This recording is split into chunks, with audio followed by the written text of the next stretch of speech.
This is Indiana High School Baseball on Kankakee Valley Broadcasting's WKVI.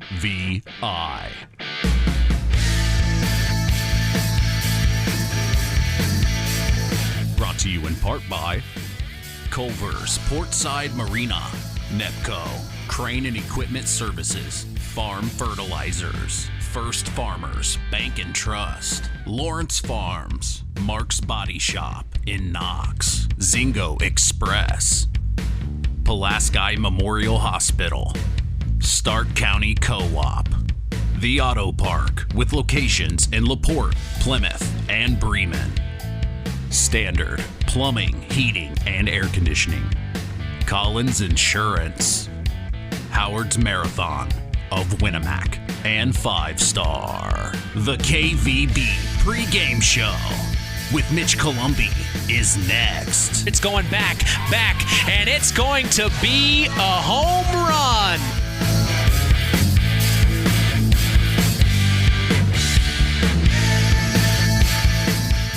Star, the largest meat and grocery store in the area, focused on quality, value, and customer service. The 5 stars in the name of the store come from 5 family members of the original owners serving in World War II, each one represented by a blue star on a flag hanging in the front window of the family home. That's why even decades later, 5 Star is known for its dedication to service. Now that dedication means savings for you. 5 Star, one of the We Care stores, the area's largest meat and grocery store, focused on quality, value, and customer service. Located, you know where, in the Knox Mall.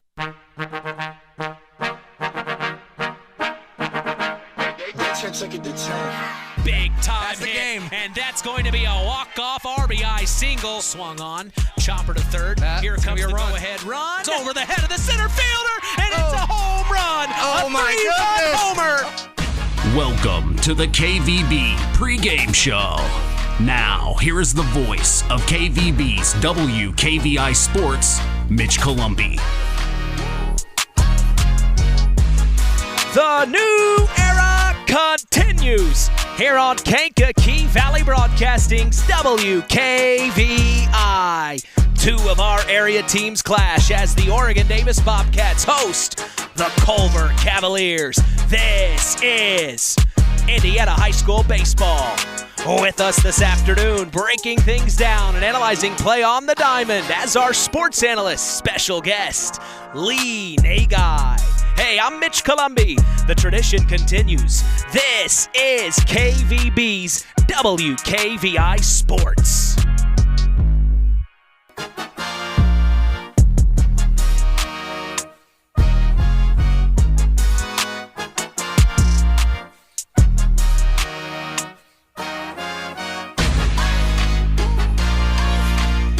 And we welcome you to Bobcat Field here in Hamlet, Indiana, 46532. We are back for more as we are set to continue the new era of Kankakee Valley Broadcasting Sports on 99.3 FM and around the world, streaming live on WKVI.com. Well, as we get ready for our 8th baseball broadcast of the 2024 spring sports season, we have talked with both head coaches in Shane Lowry of the Cavs and Travis Minix of the Bobcats. We've talked to Shane on the Saturday Sports Line several times. We're hoping to get a word with Travis Minix, but had to deal with some field issues we'll talk about a little bit later. We weren't able to have him on the Saturday Sports Line, but we do have a quick interview with him. We'll catch up with that in the KVB Coaches Corner. We've also seen both of these teams in action throughout the season, and hey, we're expecting a great matchup between these 2 teams here in Game 2. Both teams struggling through the season. In my experience, when you get 2 teams that are struggling together, it usually provides a really good game. But when we look at the Bobcats, head coach Travis Minix enters his first official year leading the boys program. They started their season a bit later than expected, as this is just their 7th game of the year. Their first game of the year came on April 30th against Hebron. The Hawks had already played 11 games up to that point as the Bobcats were just literally getting started. The final saw the Hawks win 16-0 We saw the Bobcats here in Hamlet take a tough loss to a very, very strong South Central satellite team. The Bobcats then fell to Culver Academy on May 3rd and then to Marquette Catholic on the 9th. Then fell to Trite Township Thursday night 20-0. The Bobcats come into this matchup at 0-6 as they just lost game 1 of this doubleheader 11-1 in 5 to the Culver Cavs. Not much to report on when it comes to stats for the Bobcats. This just is game 7 for them. With the late start and with the season the way it has been, no stats were provided, unfortunately, but we do know the athletes here at Oregon Davis are always ready when it comes to giving their all in any matchup for that fact, and when they come to prepare, they are ready to go. But with us this afternoon, breaking things down and analyzing play on the diamond, we have special guest Lee Naggai on the call this afternoon. Welcome, Lee. How are you? Hey, Mitch, how's it going? Great day for a baseball game. Sun shining, a little breeze. You couldn't ask for a nicer day. I'm sweating like a pig, but we're hanging in there. I'm not usually a heat guy. My buddy John Thompson wants me to move down to Florida. I said, oh, no, way too hot not down there. For me, my friend. But glad you could join us. Of course, you're on the school board here at Oregon Davis. And I am. Just a nice little, I wanted to have you on just to give a little plug there to Oregon Davis there. I know you're all things north side of the county there. Well, I appreciate that, Mitch. I graduated from Oregon Davis, obviously, quite a few years ago now, but I just love baseball. Baseball has always been my thing. I played baseball in high school. Probably had an opportunity to play a little bit beyond that if I would have had my act together. But don't we all? Yeah, hindsight's always 20/20. But I love the game. I love being outside. You can't beat a atmosphere like this. Sun shining, the turf is perfect. You got Travis and Neuter out there doing a little bit of groundskeeping. So this is what it's all about. And I've always been a big baseball fan. I used to watch a lot of Major League Baseball, big Cubs fan. Sure.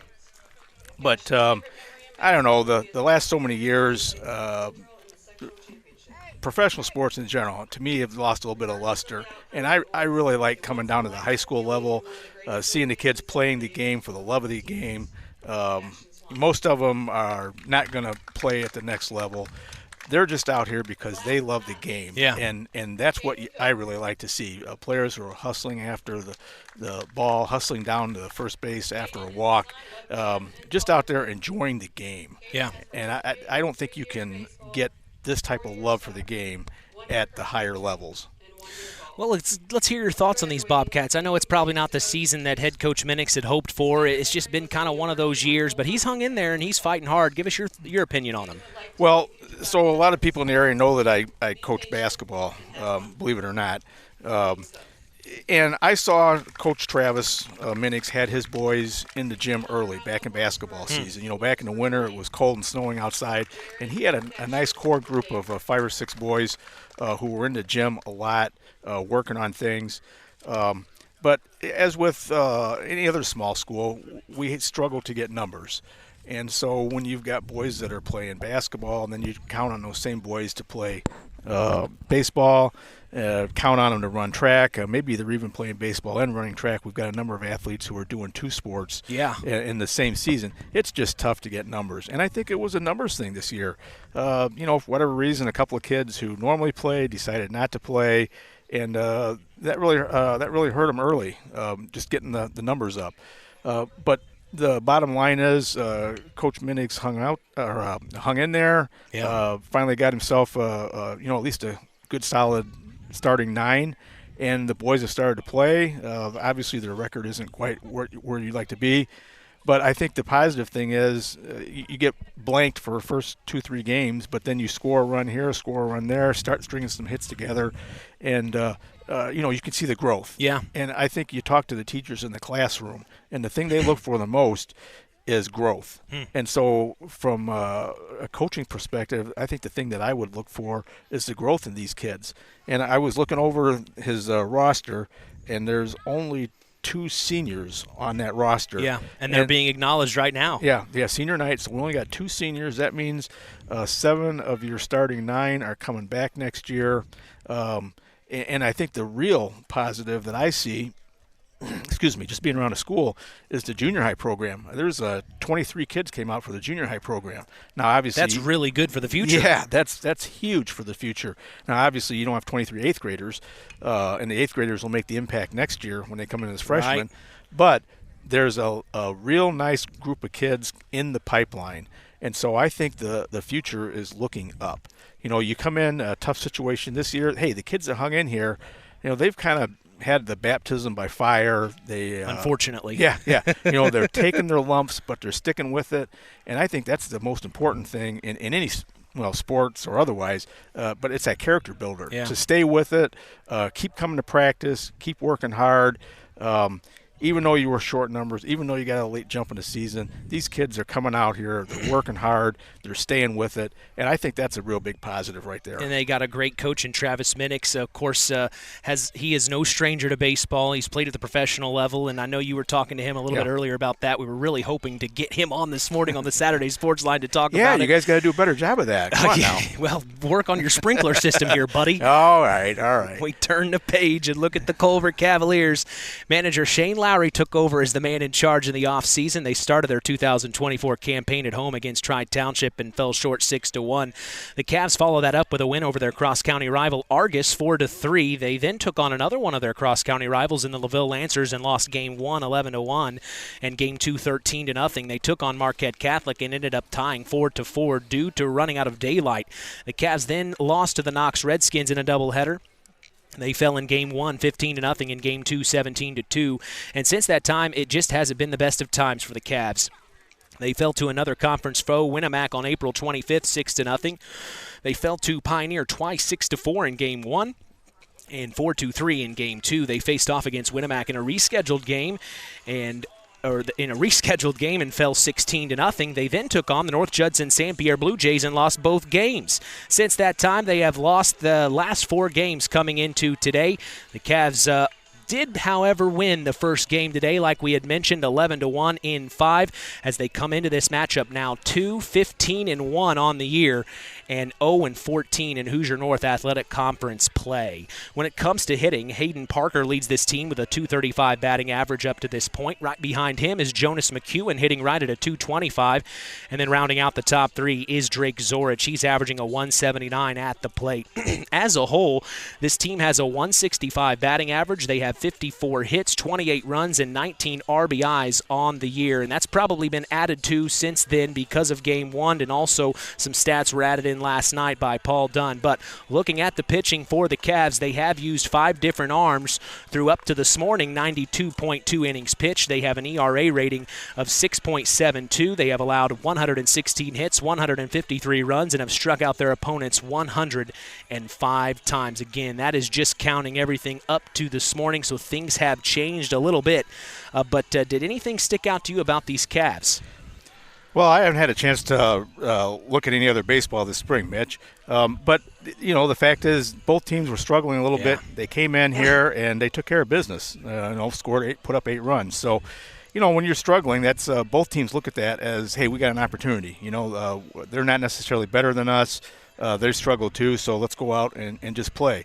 And, it doesn't really matter what sport it is. Anytime you get that situation, both teams start the game feeling like they have a chance to win. And I think anybody will tell you sports is 90% from the shoulders up. It doesn't matter what it is. There's some physical ability and, some gifted athletes, and sometimes you just got to hand it to the other person for that. But the bottom line is most things are shoulders up, and when you can come into a game and mentally be prepared to win, I think that's a huge step. So obviously I'm going to root for the Bobcats here, but hopefully that the Cats can come back in with the second game now and say, hey, we scored a run, we didn't get 10 run. Well, I guess they did get 10 run at the end, but they hung in there for longer than they have against their previous opponents, and come out and just, hey, it's a new game. I got a really short memory, and come out and take a hack at it, as I think Babe Ruth said, to heck with the strikeouts, swing the bat. Yeah, absolutely. Well, we are expecting a great afternoon of IHSAA baseball action as two of our area teams clash. We appreciate you joining us on the Coca-Cola pregame show. Taste the feeling. We'll be back after a word from our sponsors. The Pulaski Memorial Hospital Injury Report is next. You are listening to Kankakee Valley Broadcasting's WKVI. It's hard to believe, but time sure does fly by. Collins Insurance Agency in downtown Knox are celebrating over 30 years of taking care of all of your insurance needs in our communities. If I could turn back time. And we're not going anywhere. Stop in and see Jim and the crew at Collins Insurance Agency in downtown Knox. Insurance you can count on from a business you've trusted since 1989. Proud presidential partners of Western Reserve.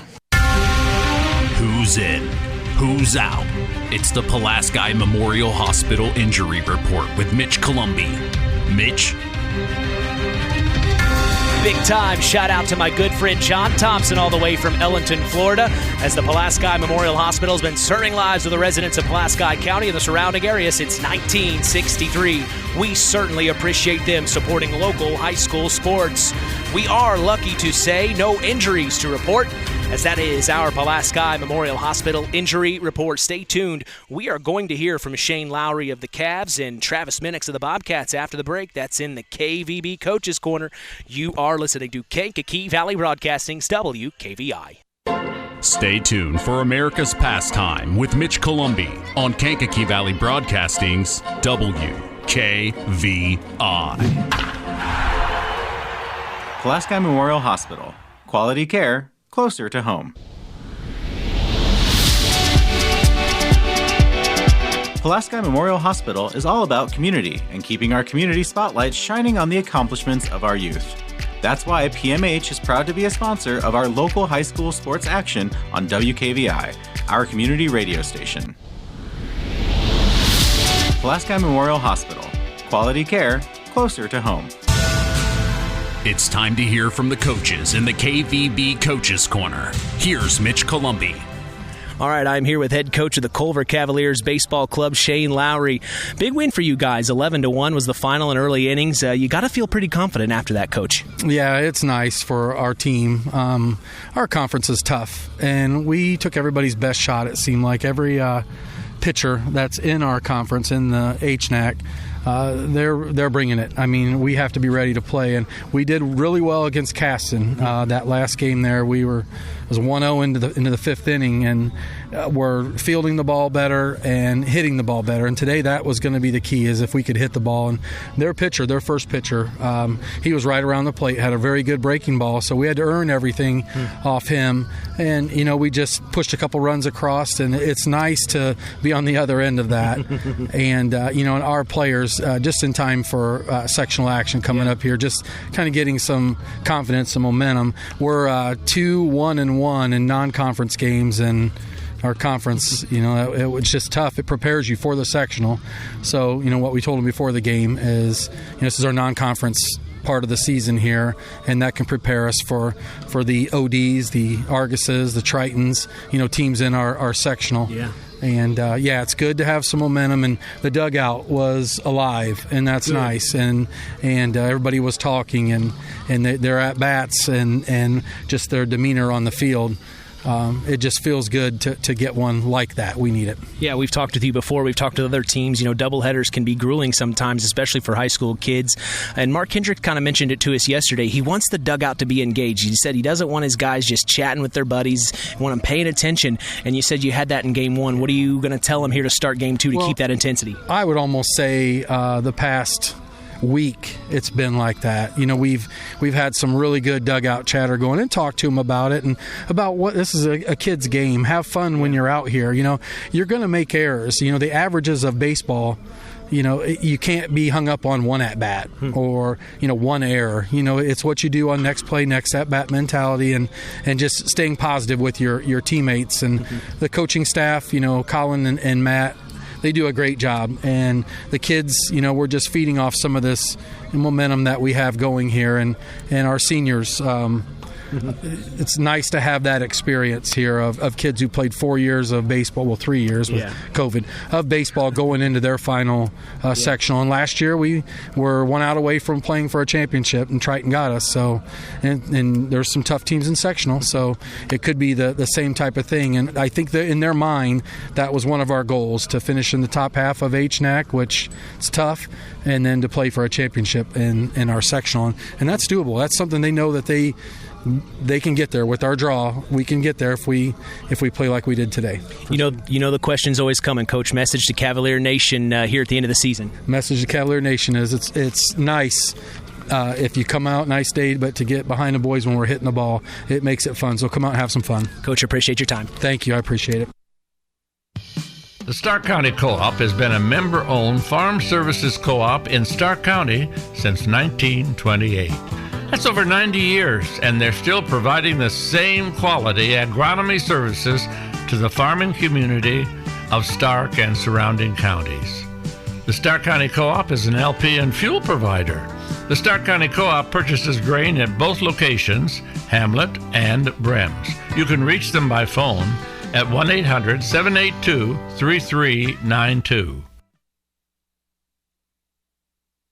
I'm here with head coach Travis Minix of the Oregon-Davis Bobcats. Tough game one there against the Cavs. Of course, they were coming in here hungry just like you guys. What needs to change in effort for game two here to give them a little taste of their own medicine? Yeah, game one was fine. First 3-4 innings, we were there.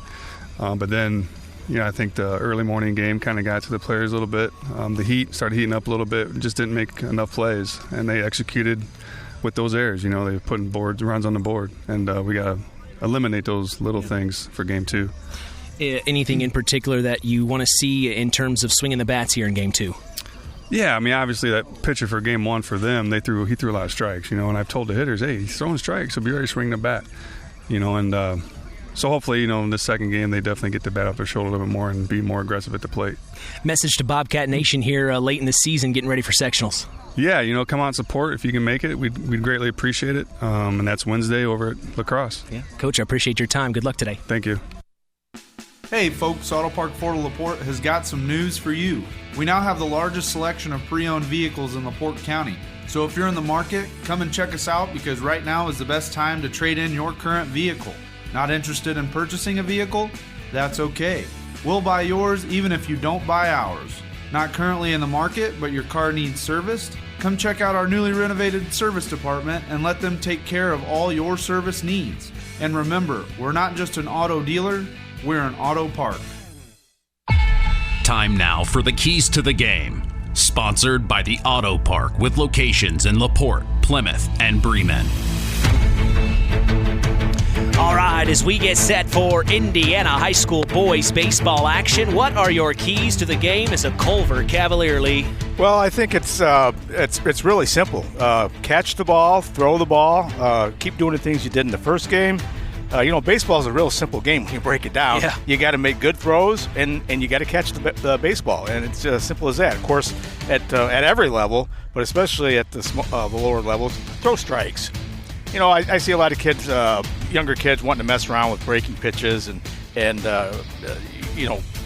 for lack of a better term, junk pitches. Just throw strikes. If you can throw strikes at this level, yeah, you may give up a hit or two, but allow your infielders and outfielders to make the play, and you're going to be successful. I think nothing kills a team more than giving up the walk. You just can't afford those walks. All right, now flip sides. If you're the Bobcats, what are your Auto Park keys to the game? Well, if you're the Cats, I think even bigger emphasis is on the pitching. Just throw strikes. The couple of games that I have seen, it just seems like the strike zone is elusive. And that's just experience. If you've only been out for 5 games, you just haven't had the chance to get your arm into shape and to be ready to throw strikes. But that's the bottom line. Throw strikes, trust your infielders behind you, trust your outfielders, and let the other team hit a couple of fly balls and see what happens. That's our Keys to the Game, sponsored by the Auto Park with locations in LaPorte, Plymouth, and Bremen. Time to sit back, pop open an ice-cold Coke and chill. The Coca-Cola pregame show continues. You're listening to KVB's WKVI. BP gasoline with Invigorate helps clean your engine and can give you more miles per tank. Continuous use may result in the following pleasant side effects: excessive smiling, feeling more relaxed, taking more drives just because, volunteering for carpool twice in a row, and bragging to your friends about how you use our best fuel ever. To find out if BP gasoline with Invigorate is right for you, stop by your local station to discover our best fuel ever. Versus minimum detergent gas. Average restored 3 to 5 miles per tank, based on fleet testing and based on what you drive and how you drive. High school sports brought to you by Zingo Express.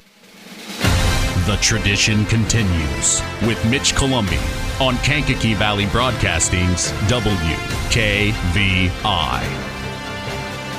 From Hamlet, Indiana, welcome to game number 14 of our 2024 spring sports broadcast season.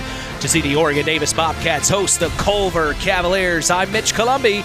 The tradition continues here on KVB as WKVI will always be there. Already underway is game 2. I hate doubleheaders, Lee. Oh, I love doubleheaders. Come on, let's play 2. So we just had the first batter up on a 1-1 pitch. He hit a ground ball to the shortstop, and we got a nice 6-3 put out for 1 out. So here's our second batter, number 24, Jonas McEwen. That's my job, buddy. Oh, all right. I'm running the show here. You got the count? It is a 1-0 count here. You're going to test me today, buddy. I think that's 2. I think we had a two-ball count. 2-0 count here as this is up to bat. Jonas McEwen for his first plate appearance at game 2 here. Ooh, and he's going to get beamed here. And he will take his base on the mound for the Bobcats is J.T. Stout, one of the seniors on this team. Of course, he was one of our Tyler Roth WKVI Athletes of the Week in the fall in the soccer matchup. Yeah, I guess he'd never played before, right? That's right, now that you say that. And was a pretty darn good goalkeeper. Yes, he was. So Jonas McEwen will take his base. Next up is Reese Harrell, the catcher. We'll see him catching in the bottom of this inning as he will pop up the first pitch offered high. Cashton Swanson trying to track it down, but it goes over the fence and out of play. That's a nice hustle job by Cashton there. Get up and notice the technique. He did it exactly right. He found the ball and then threw the mask away. Sometimes catchers, younger catchers, want to throw the mask right away, and then they turn around and trip over it. So that was good technique there. 1 on, 1 out. Top of the first. It's Reese Harrell awaiting the 0-1 from Stout. He delivers. Strike called, and I like it when you can hear blue like that. Yes. I'm reminded of Dutch Rennert. I don't know. Probably older than you, Mitch. Probably more than most of the listeners. Well, that could be. But I love listening to Dutch Rennert. Didn't matter where you were in the ballpark. You could always hear his strike 1 call. Oh, and there's a swung on big time back to center field. It's going to be in between the gap between left and center. It'll advance McEwen all the way to 3 and stand. Oh, he's being told to go home. He is going to slide in safe at home, but getting tagged out at 3 is Reese Harrell for out number 2. But 1 run crosses. It's 1-0. The Cavs take the lead here. That was a great relay right there. That was an outstanding relay from the left fielder to the third baseman for the putout. That was a nice assist. And it was also nice running on the part of the Culver to score that run. All the way from first. Yeah. So now 1-0 to start the first. The Cavs pick right back up where they left off in game 1, and now we will see this is number 25, Caleb McEwen, the number 4 hitter here today, his first plate appearance of the afternoon. How's the official score going to score that, Mitch? Are we going to give him a double and say and put out trying to stretch it to 3? That's what we're paying you for, buddy. I think that's the way we should score that. Big hit back to center, left center field. Same spot. And it will get into the gap. And digging in. Nope, he's going to stay on first. Nice. So Caleb McEwen. Yeah, nice job on the part of the center fielder there to get to that and cut it off and get it back in and hold him to just a single. That was a shot to the same exact spot. Derek McKee will step up for his first plate appearance here in Game 2. The senior, a 135 batting average on the year. He's got 5 hits, 1 run. His 39th plate appearance. Well, probably not now since he batted in the first, as he will swing on the first pitch offered back over the head of the shortstop. That means advancing to 3 is number 25, Caleb McEwen, and now taking 2 will be Derek McKee. So 2 Cavs in scoring position right off the bat again here. Yeah, just a little duck snort right over the shortstop's head. I think that's the Cooper boy. He gave it a good shot. I think it was right off his glove, so just out of his reach. But nice job on the Culver team's part for hustling around the bases. Next up for the Cavs is Jack Rogers, the senior. Of course, one of our Tyler Roth WKVI Athletes of the Week. An outstanding athlete for the Cavs as he swings on the first pitch offered a grounder to third. Campbell gets it, throws over to first, the stretch glove. And they are checking with the umpires. He is safe at first. My goodness. Must have pulled his foot, the only thing I could see, because the throw clearly beat him. So that brings another run across for the Cavs as they now will lead 2-0. And runners in the corners for the Cavs here. We will now see number 35, the designated hitter, Drake Zorich, step into the box. Zorich comes in today, a 167 average. Well, let's see how they play this first and third situation, Mitch. I remember that was always a tricky situation to play on defense. Sometimes you'll get the catcher come up and fake the throw. Oh, now this must have been a balk. Yeah. So evidently Stout will balk, allowing both runners to advance. That's another run that crosses, meaning it's now 3-0 the Cavs lead, and another runner in scoring position on second, it being Jack Rogers.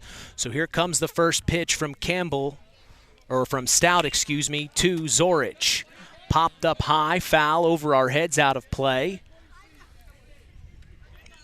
It's really hard to believe. You look at Drake here, Lee. It says he's a freshman. Does he look like a freshman to you? Yeah, boy, that's a big freshman. He's cut up. He's got the muscles showing right now. The Cavs are in orange jersey with black pinstripes. Inside, Cashton Swanson snags it. The Bobcats are in their red and black jerseys, mostly red with white trim. That was a nice job by Cashton there to come up with that ball. It was quite a bit off the plate. He still came up with it and was able to keep the runner at bay. Next pitch, inside, Cashton throws overthrown to 3. Jack Rogers was advancing, stealing, and now he will get to home easily. So now it's 4-0. The Cavs are just really continuing the great work they had in Game 1. Yeah, the official score is going to score that an error. It was a throwing error on the catcher's part. The ball buster just got away from him a little bit, slipped out of his hand because he airmailed it over the third baseman's head. If he makes a good throw, they got a real good shot at picking that runner off. Well, now's the test of that character thing I was talking about, Mitch. You've started out here. You're in a little bit of a hole. Let's see if the Cats can go ahead and kind of suck it up a little bit and play some good defense here. Nobody on base, kind of back to where you started. Zorich still in the box, battling with Stout here. Oh, there's a nice change of speed there.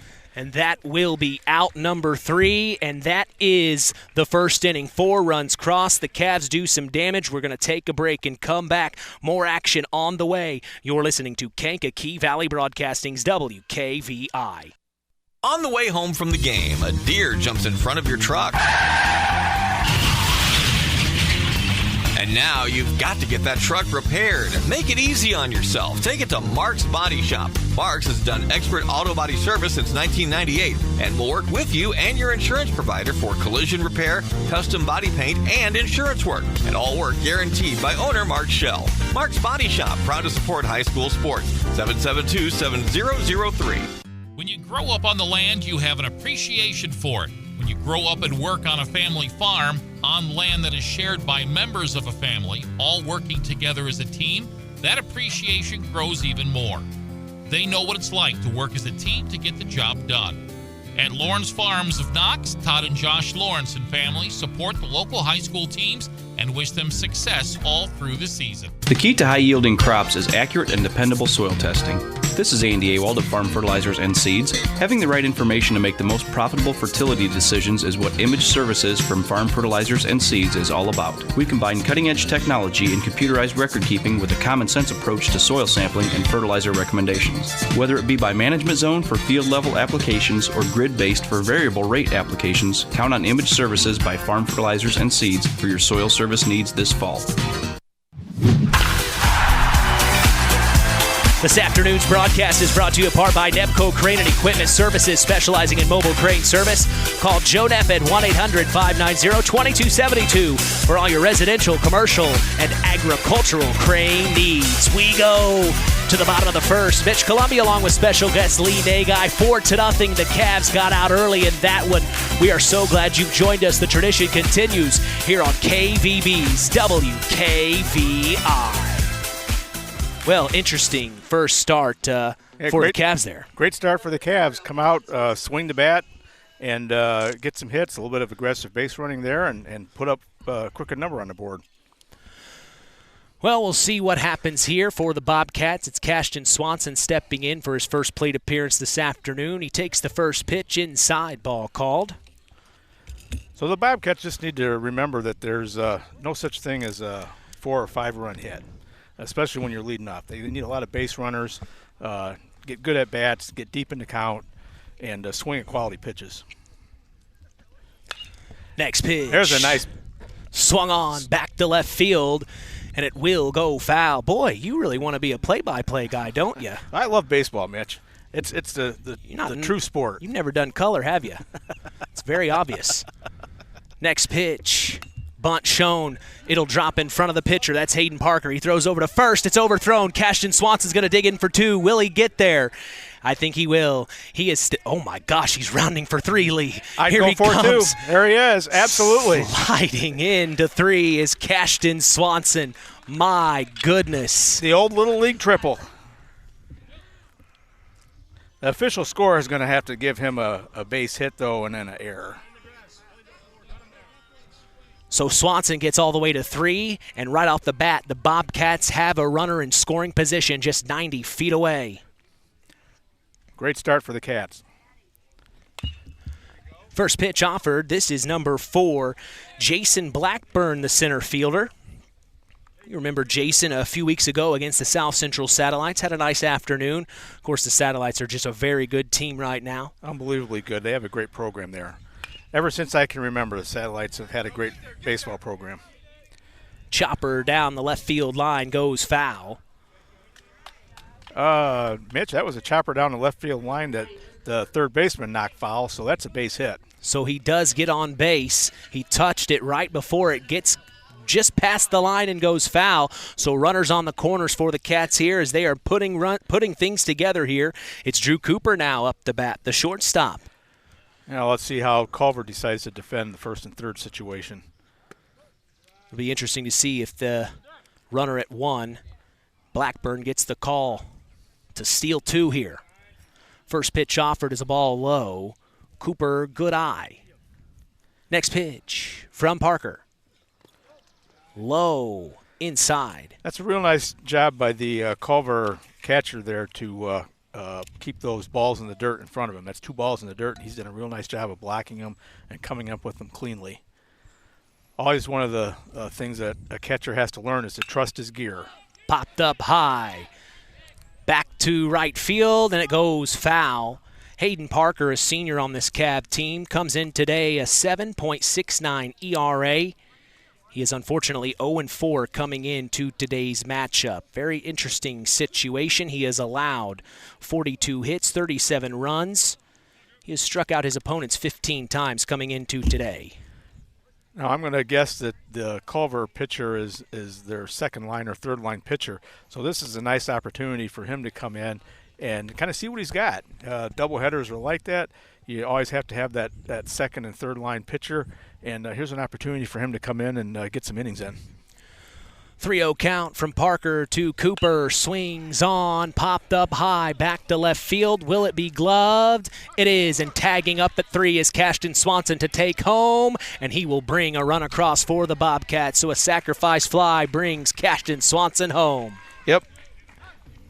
Nice sac fly on that, and a good job tagging up by Cashton. Kind of would have liked to seen the runner on first at least take a look. So JT Stout, senior on this Bobcat team, as we mentioned earlier, one of our Tyler Roth WKVI Athletes of the Week, steps into the batter's box. He was catching in the first game. Now he's pitching here in game 2. Parker will deliver. Up top, ball called. A good eye there by JT.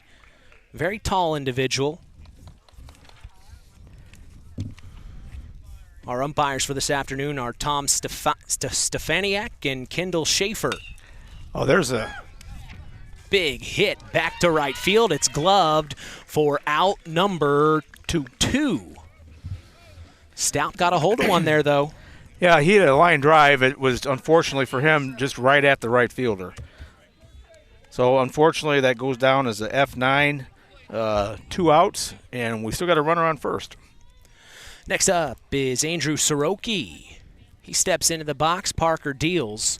1 runner on, 2 outs, 4-1, the Cavs lead. The Bobcats, the fact they were able to strike back and get someone across home plate, that's a good sign here to start game 2. Well, that was huge.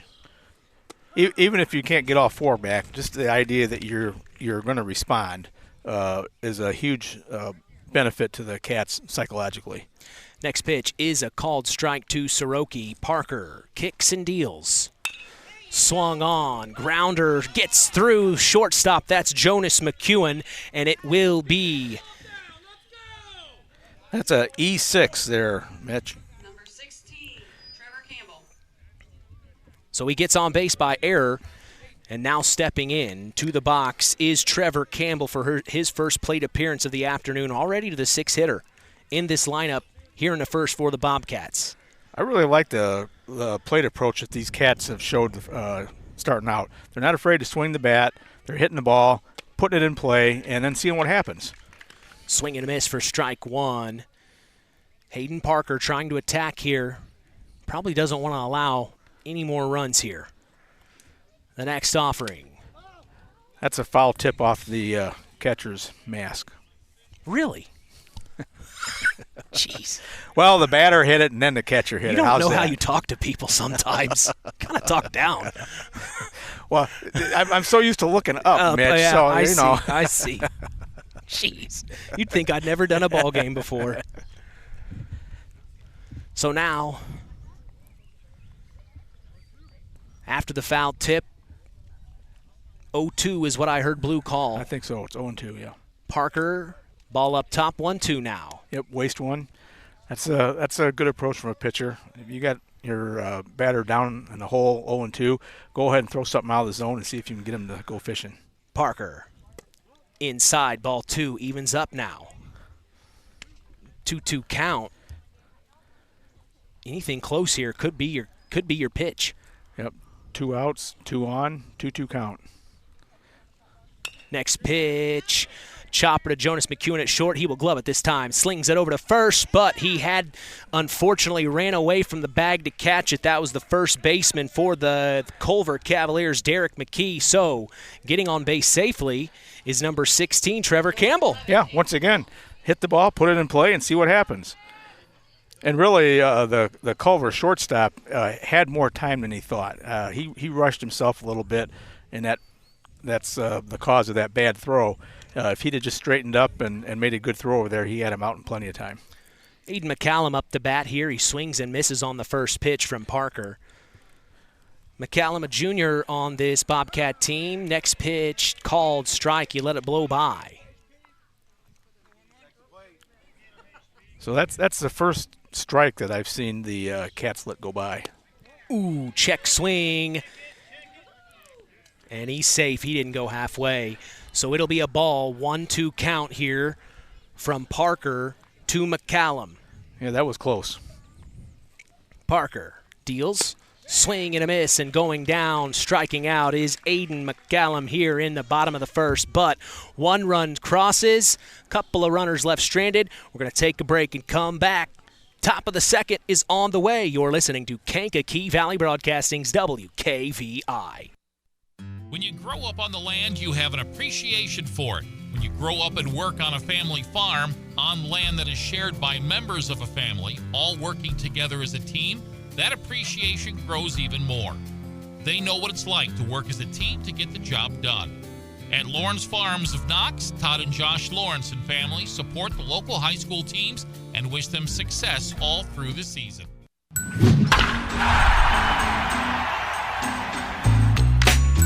This afternoon's broadcast is brought to you in part by First Farmers Bank and Trust, providing state-of-the-art banking with old-fashioned service. We thank them for supporting local high school sports and helping continue the tradition on Kankakee Valley Broadcasting's WKVI. Top of the second, Mitch Columbia along with special guest Lee Nagy, 4-1. The Culver Cavaliers lead the Oregon Davis Bobcats here in Game 2. We're so glad you joined us. But the fact that the Bobcats are able to strike back and get a runner across, I think that's a good sign. Hopefully a better outing here in Game 2. Yeah, I agree 100%, Mitch. We got a game now. You know, I think if the Bobcats would have hung their head and said, "Oh, we're down 4," and just gone up and not taking a disciplined approach at the plate, this could have gotten ugly early. But they didn't hang their heads. They came up. They put the ball in play. Did the things they needed to do, and they scored a run. And like I said, I think we got a ball game now. The number 8 hitter, Kyler Weegar, will step up to bat. Weegar comes in today, a 118 batting average. It's his 20-plus plate appearance at this point. And we got to start out with a swing and a miss there, Mitch. For strike one. Next one swung on. Oh, almost grabbed by the shortstop. Drew Cooper got over the head and allowing him to get to first. That is Kyler Weegar. Yeah, nice little duck snort there. Once again, just barely got over the shortstop's head. Cooper gave it a nice effort, but just beyond his reach on that. Well, we're calling time here. The head umpire. Oh, there's a bat. That's what it is. Yeah, you don't want to leave a bat sit out there and have somebody trip over it. So now the number 9 hitter, Brady Kindernay, will step in. Kindernay, we know him from the football season, a senior on this Cavalier baseball team. A .067 average on the year. They check the runner at first. He slides in safe. Weegar. Brady will step back in here. Ooh, called strike. And I think Kindernay was a little surprised at it. Yeah, that looked a little high and wide, but all you can ask for out of your umpiring crew is just consistency. You know, if the strike zone is a little bit wider than what you think it should be, as long as it's that way for both sides, then that's just fine. Next pitch, called strike. Swanson slings it down to first just to keep an eye on Weegar. They are letting him know right here and now it's not going to be easy. Yeah, it's a nice message to send that, hey, we're going to roll over. You're going to earn it. Stout kicks and deals.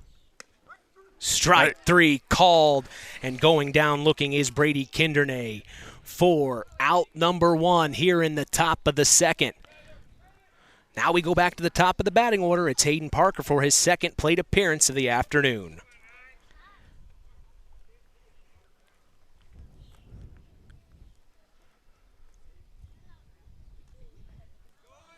Next pitch, popped up high, back to center field. Oh, my goodness. It falls in front of the right fielder. I think the sun may have got in the way there on that play. Yeah, because he was camped out. He had a good beat on it, and at the very last minute he backed away. It had to be the sunshine. So getting to first is Hayden Parker here. 2 on, 1 out, 1 in scoring position, and now we will see Jonas McEwen step into the box. McEwen, he comes into today a .233 average. He has only 1 RBI on the year. That's hard to believe. As an athlete he is. Of course, he was one of our Tyler Roth WKVI Athletes of the Week last year during the baseball season. So last at bat, he walked. He was able to draw the walk last time. And scored the first run. 0-1 from Stout to McEwen.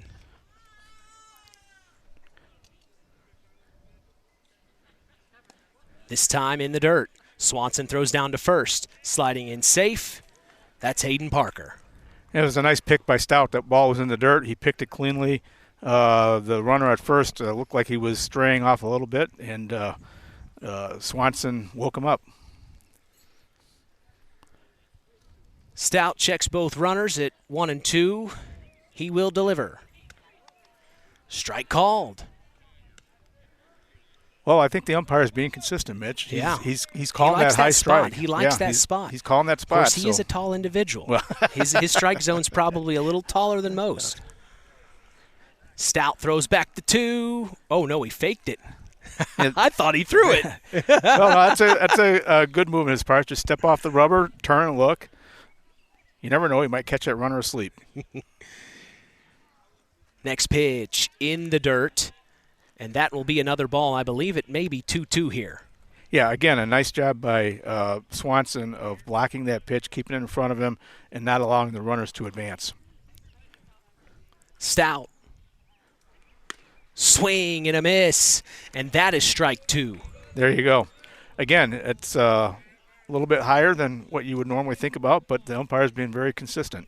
And I think McEwen kind of knew he needed a swing on that one at that point. He knew that was probably going to be called. And that's a good job by the McEwen kid there to recognize the strike zone and not just give up on it and turn around and complain.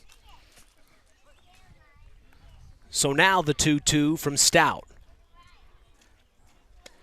Swing and a miss, strike 3, and McEwen goes down as that is out number 2 for the Bobcats here in the top of the second. If the Bobcats are able to get out of this inning without allowing any runs, that is much improved from the last inning. Oh, that's huge.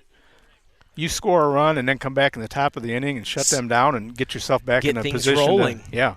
Well, that's a big strikeout right there. Reese Harrell now steps in for his second plate appearance. All these, a number of these hitters from the Culver team look to be pretty big there, Mitch. They are. Harrell, a senior, 147 average on the year. He has 4 RBIs up to this point. He pops one up high, going foul, but getting the third out is the first baseman for the Bobcats. That's Andrew Soroki. The Bobcats get out of the inning. 2 runners left stranded. It's 4-1. The Cavs lead. We're taking a break. Bottom of the second is on the way. At First Farmers Bank and Trust, agriculture has been a cornerstone of our business for more than 135 years. Our personal relationships within the ag community run deep for multiple generations. If you're looking for a financial partner that knows, understands, and supports agriculture, I'd love to hear from you. I'm Isaac Blue, Ag Banker at First Farmers. Come into our Knox, North Judson, or Culver branches, or visit us online at ffbt.com when you're ready to talk about growing your operation. First Farmers Bank and Trust, member FDIC, equal opportunity lender.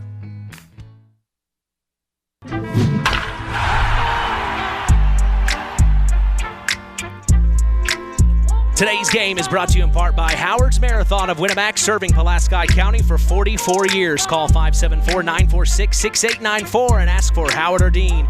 We certainly thank them for supporting local high school sports and being part of this wonderful tradition. 4-1, the Culver Cavs lead the Oregon Davis Bobcats. Bottom of the second on the way. The Cavs did a very, very good job on defense there. I can feel if the Cats can come out here and put a run or 2 on the board, you'll say the tide has turned. They did a real nice job. It wasn't quite 3 up and 3 down, but did a real nice job defensively. A couple of strikeouts, a backwards K and a swinging strikeout. So that was a nice job by the pitcher, Stout. Once again, just throw strikes. Yeah. Throw strikes and see what happens. And you noticed the Culver batter on that last out kind of dipped his shoulder a little bit. I think he was wanting to hit the ball out of the park. And instead he popped it up to the first baseman who was able to come up with the pick up that fly out behind first base. And now the Cats got a chance to come back and put some more runs on the board. We'll see the 8, 9, and number 1 hitter for the Bobcats. It's Michael Baker for his first plate appearance of the afternoon. Michael Baker, a sophomore on this Bobcat team. He'll step in. Of course, we saw him against the Satellites just a few weeks ago. First pitch offered from Hayden Parker is a ball up top. Parker's still on the mound for the Cavs. We talked about him a little bit earlier. He's still searching for his first win of the season. As here's the next pitch. It hits the dirt. And I'm not sure what's going on with the Culver pitcher. It just seems like he doesn't have a good feel for the ball right now, Mitch. He was high on the first one. This one was in the dirt. So I think the kid's just trying to get a feel for the ball. Swing and a miss. And it looks like he's found that feel. That was a nice pitch, basically right down the middle. The 1-2 from Parker. Foul tip. That was another real nice pitch right down the middle. And the hitter was just a little bit behind it.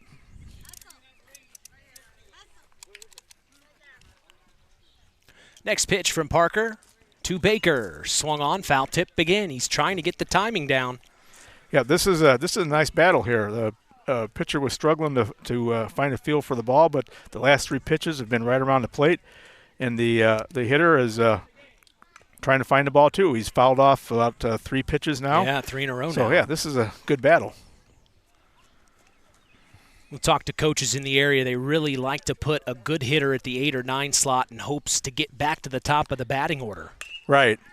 Chopper to short. Jonas McEwen gloves it, slings it over to first, gets the out, and that's why he was one of our athletes of the week last year. That was a real nice play. Deep in the hole, backhanded it, and didn't try and rush the throw. He set himself and then made a good solid throw over to first base and got the out by 2 or 3 steps.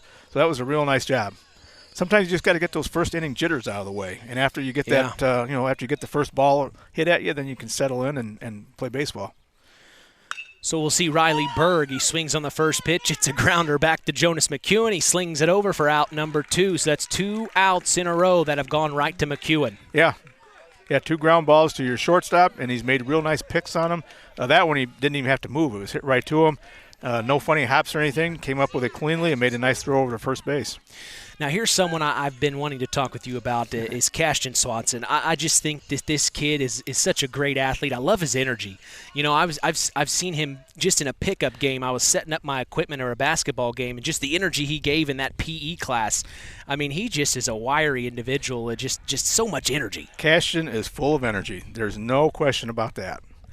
Swing and a miss on the first offered pitch. He was able to get on base, if I'm not mistaken, at his first plate appearance. Yeah, he was a single and then scored on an error. Next pitch gets past the catcher for the Cavs. That is Reese Harrell. Catching for Hayden Parker today. The 1-1. Ooh, similar placement. Boy, that was pretty close. We can't see his angle. The angle, yeah, but boy, it looked pretty good. Called ball, so a 2-1 count now. Good eye from Cashton Swanson. The next pitch outside, and now he's got a 3-1 count. He's being patient here. For as much excitement and energy as he has, he's being patient. Yeah, good discipline at the plate. He's going to show bunt here on the 3-1. Then he pulls it just to throw Parker off. Then he swings on it. Chopper back to, guess who? Jonas McEwen slings it over. Overthrown. And guess what? Cashton Swanson's going to take 2 again. Yeah, I recall last time he ended up on third with a bunt. The old Little League triple. So Cashton Swanson stands on 2 as the leadoff man for his second plate appearance of the afternoon, and now we will see Jason Blackburn for his second plate appearance. Blackburn, only a freshman on this Bobcat team. Well, there's the energy you talked about. Cashton brings so much energy, and I'm sure the other team knows that he's pretty fast, gets down the line well, and that caused the shortstop to hurry his throw just a little bit. And he made a bad throw. The first baseman wasn't able to come up with it, and so Cashton ends up on second. So, yeah, if you want to talk about a ball energy, it's Cashton Swanson. Next pitch from Blackburn. Chopper to McEwen. Throws over to first, and they get the third out. Yep. So McEwen did most of the work there. 11 pitches from Hayden Parker. We're going to take a break and come back. Bottom of the third action is on the way. It's 4-1. The Cavs lead the Bobcats. Howard's Marathon in Winnemac has a reputation built on getting things done right. With 30 years experience as an ASE Master Auto Technician, Dean Wentz is the right choice for the auto repairs or service. From auto computer diagnostic checks to new batteries and tires, they can take care of it all. Howard's Marathon is a proud supporter of area high school sports and wishes all teams a great season. Howard's Marathon, 121 South Monticello Street in Winamac. Call 574-946-6894.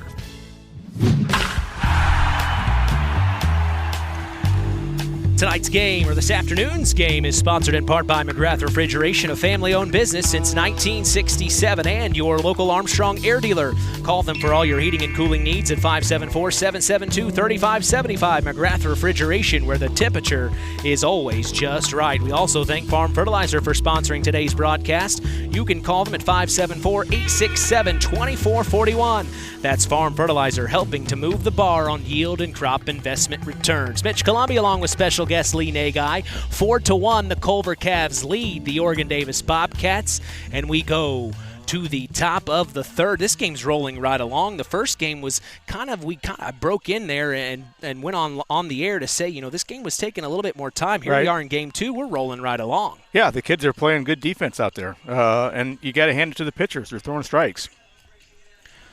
JT Stout still on the mound, doing a very good job up to this point. Other than that first inning, like you said, first inning jitters, you get them out of the way. In the second inning, it was a complete, he was in command. Both teams. The second inning, second or third innings now, seems like the kids have settled in a little bit and playing baseball. We got McEwen leading off. And I'm showing that last time up, he hit a single. Jonas or Caleb? Caleb. So Caleb McEwen, the number 4 hitter, will be up to bat. We were kind of talking about Travis Minix a little earlier, and you kind of got some history on him. We were hoping to share with that on the Saturday Sports Line this morning. But, he's no slouch when it comes to baseball. He knows the game. Oh, I think for a small school like us to have a former professional player be your coach, that's awesome. That's huge. Travis was drafted by Tampa Bay Devil Rays. Bay Devil Rays. He played at every level. Single A ball, Montgomery Biscuits in Alabama. Double A ball, the Orlando Rays. And then Triple A ball, the Durham Bulls. That is so cool. 2008, he ended up getting traded to the Phillies organization and was a pitcher for the Scranton AAA team in the Phillies organization. Quite a pedigree there. He's got the history. He knows the game, and he's stuck with the Bobcats this season. I think you got your guy for the future. Well, yeah, and Travis, this is we better catch up with the play-by-play here, Mitch. We will. Yeah. Remember, I know what I'm doing. I am a professional, my friend. They pay me to do this, believe it or not. I'm just excited. I love baseball. 2-0 count here from JT Stout up top. It's called the art of entertainment, my friend. You'll learn. So talk about Travis Minix. So, I think Travis, this is his second go-around coaching here, and obviously you're not going to make your living coaching high school baseball. You got to do other things. And the only reason Travis wasn't able to continue last time was work. But now his job that he is able to pay his mortgage with allows him to come and do this. And obviously he loves the game. He played the game, understands the game, and is imparting that on the boys. The boys that are out here clearly love the game of baseball. There's a real nice play there. Caleb McEwen got a grounder to third. Good job by Trevor Campbell to get that over to Andrew Soroki for out number 1. But you feel almost like you want to just pick your coach's brain. If I was a player on the Bobcats team, I'd be picking coach's brain every day. Absolutely. Just to hear what he has to say. I know he's a professional. Yeah. And when I was younger and played ball, there were a couple of people like that, not professional players necessarily, but just people that I knew a lot about baseball, and it was fun just to talk baseball with them. Just talk about every different aspect of baseball. It's a game where every situation is different, and the ability to talk to somebody who's had years and years of experience and experienced all those different situations and say, hey, what do you do here? What do you do here? That's just invaluable. Next pitch offered from Stout to Derek McKee is a called strike. This is Derek McKee's second plate appearance of the afternoon. He singled the first time up. Stout to deliver. Swung on. It will stay fair. And a underhand throw by Stout to Soroki gets out number 2. That's a real nice job by the pitcher there, JT Stout, of covering up first base, sorry, covering up the bag. So this will bring up Jack Rogers for his second plate appearance of the afternoon. Rogers went mostly through his high school career at Culver Academy until his senior year, where he transferred back to Culver Community. He went to Culver Community all the way up to middle school. It was an interesting interview with his Tyler Roth WKVI Athlete of the Week, but he was very happy to come back to Cav Nation for his senior year as he takes the next pitch for a called strike. He's behind 0-2 now. Yeah, he looks like a big, powerful boy there. Very good on the football field and basketball court as he swings and misses, but it gets past the catcher, Cashton Swanson. He throws down to first, not in time. Jack Rogers is deciding to go ahead and take 2, and he will stand in at 2 on an error. Oh, my gosh, he's going for 3, Lee. Yeah, well, I guess it's – now he's going to go home. They overthrew third. Now they throw home. Cashton Swanson gets the tag, and that's out. We almost had 2 Little League triples there. Oh, my gosh. But, hey, you got to hand it to the Campbell boy. He did not he didn't flinch. He picked that ball cleanly, made a good, strong throw to Cashton Swanson, and Cashton put the tag on him. So that's a great job by the Cats right there. You let it turn a bad situation into a good situation. They made some lemonade out of the lemon there. 3 up and 3 down. We take a break. Coming back, bottom of the third, action is on the way. It takes smart planning by a skilled expert to get you just the right heating, cooling, and energy-efficient system for your home. McGrath Refrigeration can install an affordable Armstrong air system that will cut your energy costs while enhancing your comfort. You'll see the difference in your first energy bill.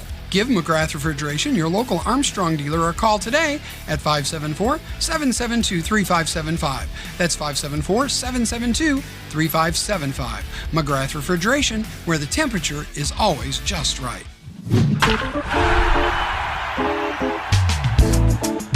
Mark's Body Shop in Knox is proud to be part of the broadcast this afternoon. If you ever need collision repair, contact Mark at 574-772-7003. Hey, Mark told me they're hiring. Get your applications ready and turned in for consideration at Mark's Body Shop in Knox. 4-1, the Cavs lead the Bobcats. No runs have crossed since the first inning, Lee. No, we've got us a ball game. And, settling in, both teams have kind of settled in here. And we've got a ball game.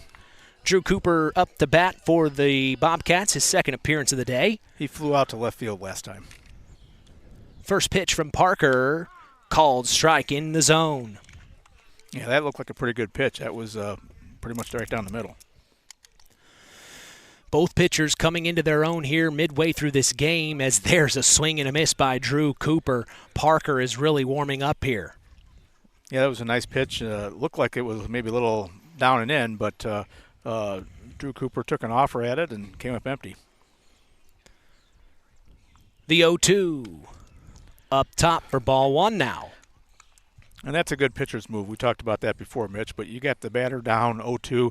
Go ahead and throw him something out of the zone. Next pitch in the dirt, evens up at 2-2 now.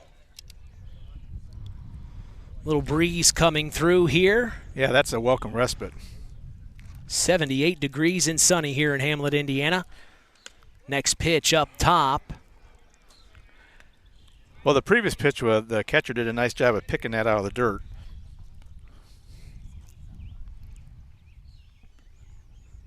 Cooper steps back in and Parker set to deal. Big hit back to left field, and it will be a base hit for Drew. Oh, my gosh, he's digging for – no, he will be smart and make it just a base hit there for Drew Cooper. I thought he was going for it. He took the big turn. And actually, Mitch, that's what you want to do. If the left fielder doesn't come up with it cleanly, take that big turn and see what happens. He had to play in front of him. You're able to see that. So as a base runner, that's an excellent move on Cooper's part there.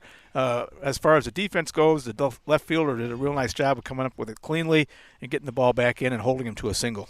J.T. Stout in the box, swings and misses on the first pitch offered from Hayden Parker.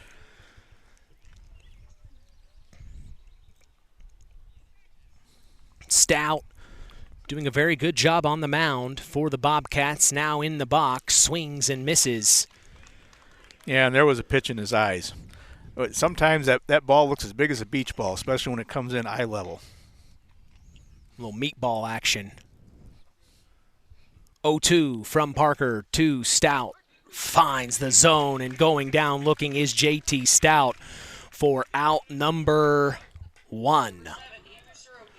Andrew Soroki now up to bat for his second plate appearance.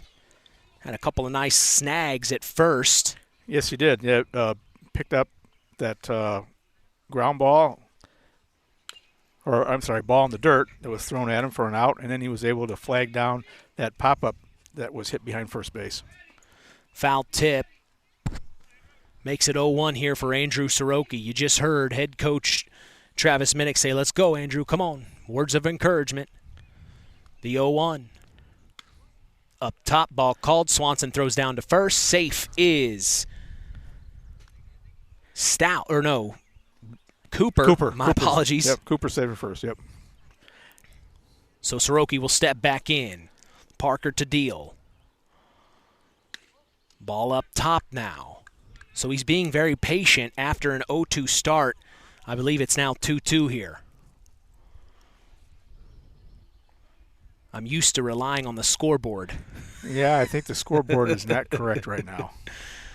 Parker, Cooper takes 2, but it's a foul down the left field line. He had the sign to go there, Lee. Yeah, and I don't know if that was a straight steal or hit and run.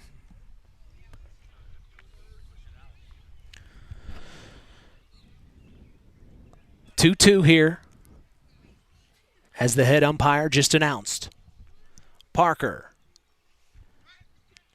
checks the runner at 1, kept the ball, though, just to kind of keep him honest. Yeah, the Culver Cavs are kind of doing the same thing the Cats did last inning. Just let them know that they're aware of them, and they're not going to let them run away with things. Next pitch just misses the zone low, so now it'll be a full count here for Hayden Parker to Andrew Soroki. Parker, the payoff. Popped up high, back to center field, making a play on it is the center fielder for the Cavs. That is Brady Kindernay for out number 2, and Cooper stays at first here. It's going to bring up Trevor Campbell now for his second plate appearance of the afternoon. Last time up, he reached on an error by the shortstop. So he will step in here. Parker checks Cooper at 1. He kicks, he deals. Swing and a miss, and he wanted that one. Yeah, he took a nice hack at it, just swung through the pitch.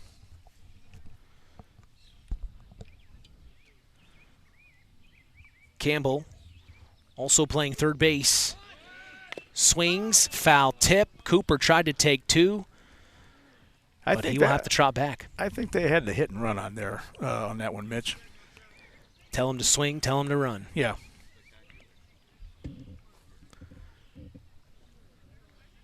If you put the ball in play, you always look like a genius when you call out the hit and run. Right.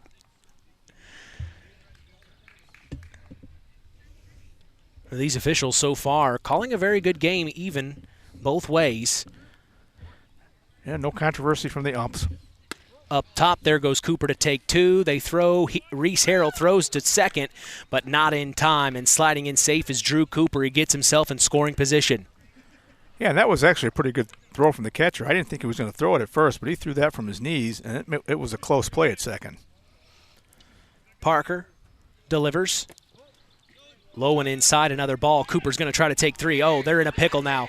It is Jonas McEwen making the tag. Or no, Caleb McEwen, my apologies. I always get those twins mixed up, as that is out number 3.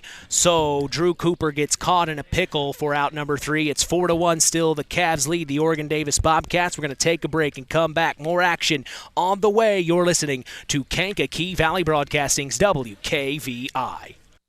The key to high-yielding crops is accurate and dependable soil testing.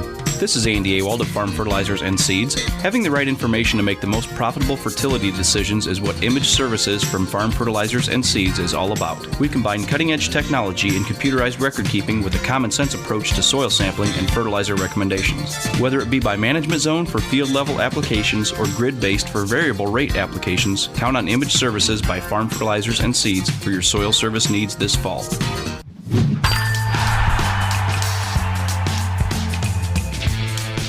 Join Culver Sportside Marina for their summer kickoff Saturday, May 25th. Enjoy live music, food trucks, and a beer garden from 2 to 6 p.m. Eastern.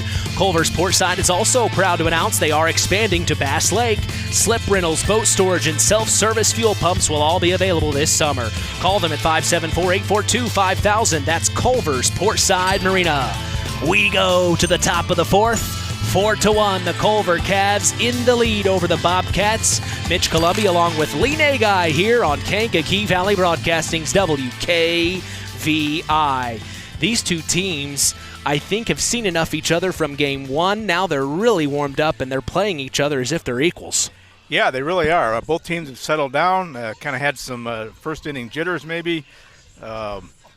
And the pitchers especially, Mitch, the pitchers are throwing strikes. You know, we talked about at the beginning of the game. The pitchers are throwing strikes. Allowing the ball to get in play. Allowing the defense behind them to do what they can do.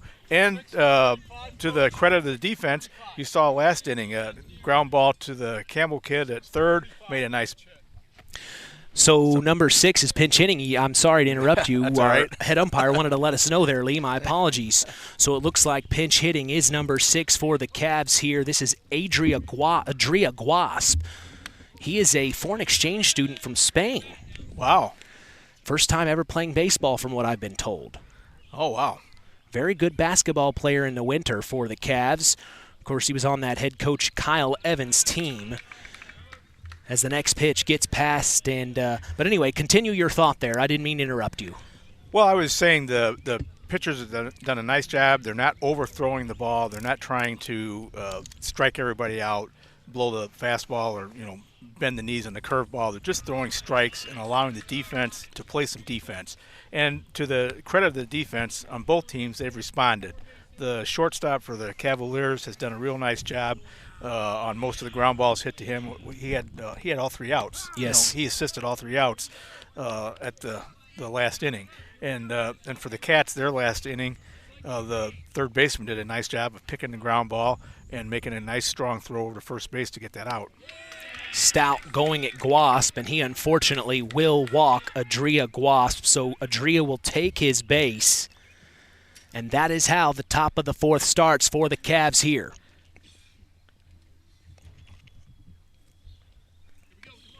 I think baseball is kind of a curiosity overseas, Mitch.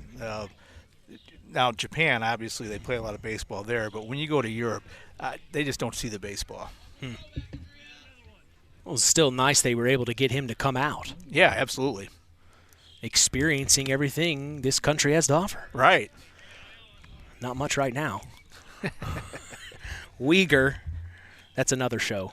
Yeah, we better steer clear of that discussion, Mitch. We'll get ourselves into big trouble. Lenny will be down here and grab us both by the hair. You'd be surprised. Uyghur swing, foul tip. This is a nice off-speed pitch by Stout there. He had him way out in front of that.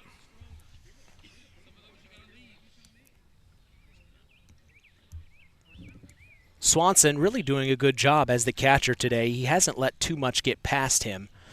Yes, he is. He's working with Stout quite well. Of course, Stout was catching for him in game 1. I think they may have a special relationship being seniors. Yeah, return the favor. Next pitch from Stout. Uyghur takes it for ball up top now. So last time up, I got Uyghur for a single. He comes in today, a 118 batting average. See what he can make happen here. Stout delivers. This time it gets past Cashton Swanson for another ball. That will advance Adria Guasp to 2. Yeah, and I think I got to rule that a pass ball.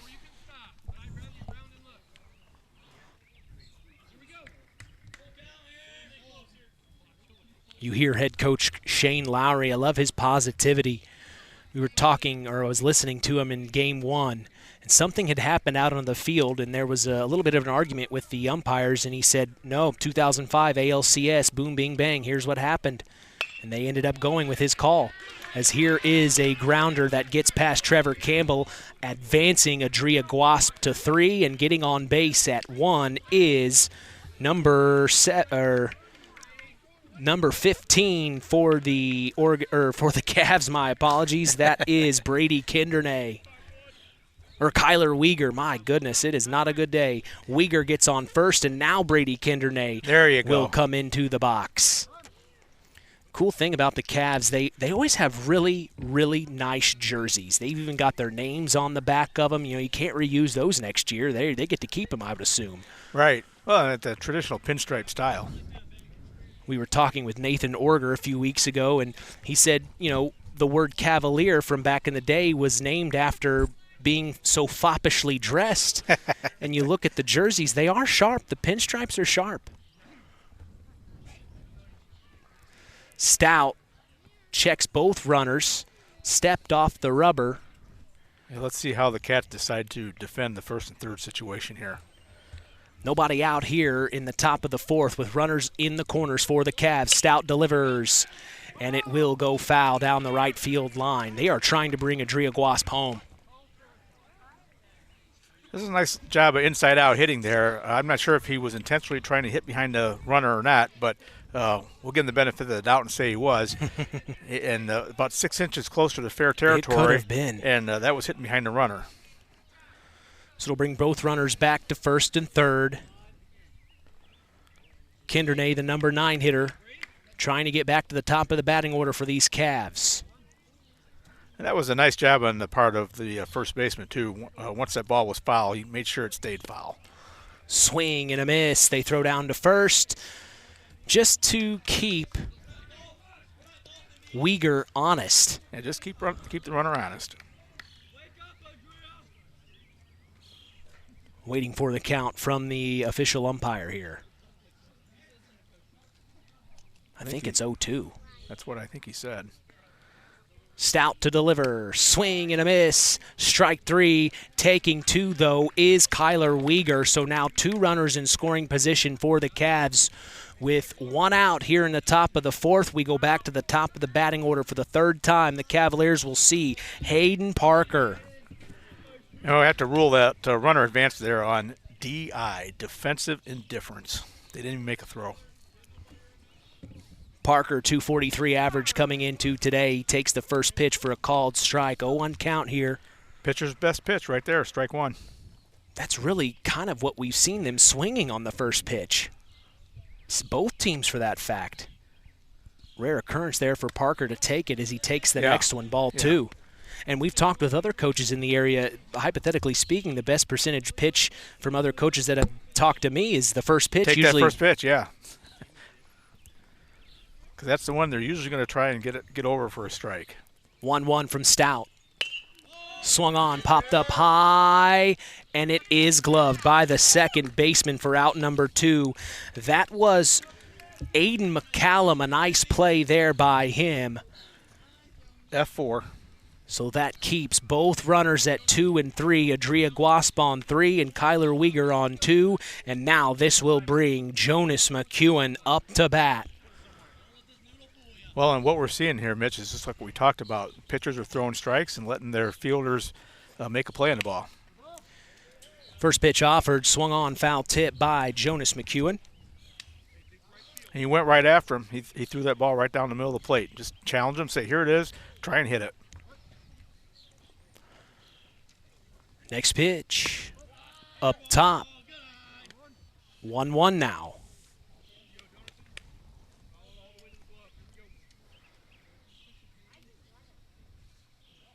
Very quiet, very beautiful day here in Hamlet. Next offer. Good eye there. That looked closely. Yeah, it was a little outside. It was a little outside. The height was right. It was right at his belt. Stout deals, foul tip down the left field line. And I believe that should be 2-2 here. Yeah, I think we got a 2-2 count. 2-2 count, 2 runners on, 2 outs. McEwen trying to make something happen here. One of the leaders on this Culver Cavalier team, only as a sophomore. He is one of the leaders.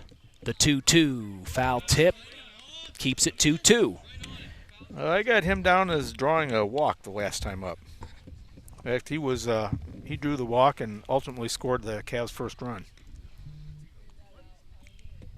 Next pitch from Stout.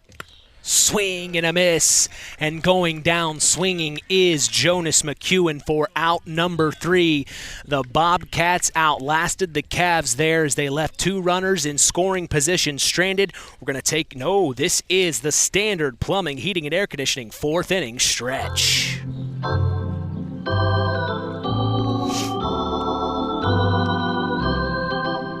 Standard Plumbing, Heating, and Air Conditioning is helping continue this wonderful tradition on KVB's WKVI. If you are uncomfortable in your home, give third-generation owner Brian Hammond a call at 574-936-4660, serving the local area since 1936. We appreciate them and their support toward helping continue the tradition. It's the Standard Plumbing, Heating, and Air Conditioning 4th inning stretch.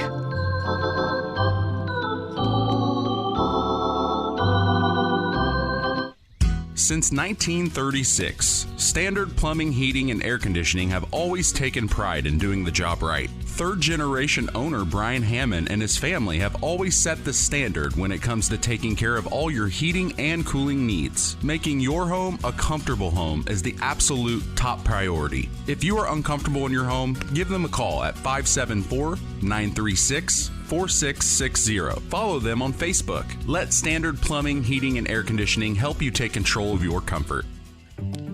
Real magic is everywhere.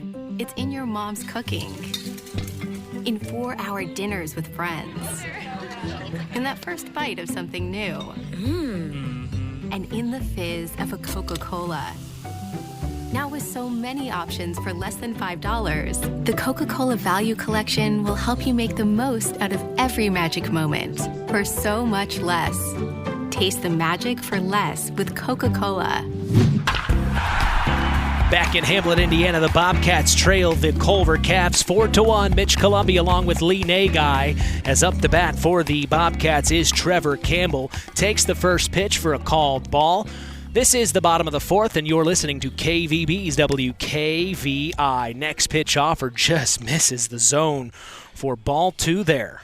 And last time, Trevor reached first on a throwing error by the shortstop. Campbell steps back in, swings, and misses the next offering, so now that is a strike. Yeah, that's the beach ball I was talking about, Mitch. It's that wanted it. Fastball in the eyes. It's so tough to lay off of. Parker going right at Campbell just outside. That's ball 3. So a 3-1 count here from Hayden Parker to Trevor Campbell. Yeah, 3-1 count. This is when you just, as a hitter, you pick out a pitch in a certain zone, and if it's not in that zone, you don't swing.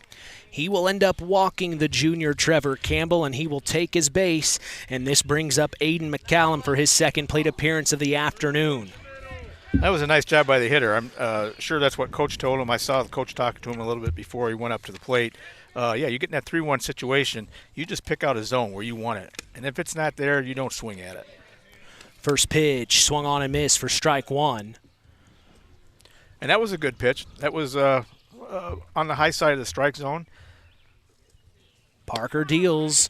Strike called 0-2. Harrell throws down to first to keep an eye on the runner. That's Trevor Campbell. He's safe. So 0-2 count now here to Aiden McCallum. 2 nice pitchers. That's nothing fancy about them.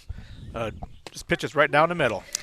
And the next pitch is exactly what Lee just said. Another right down the middle. McCallum lets it go by for strike number 3 and out number 1 here in the bottom of the 4th.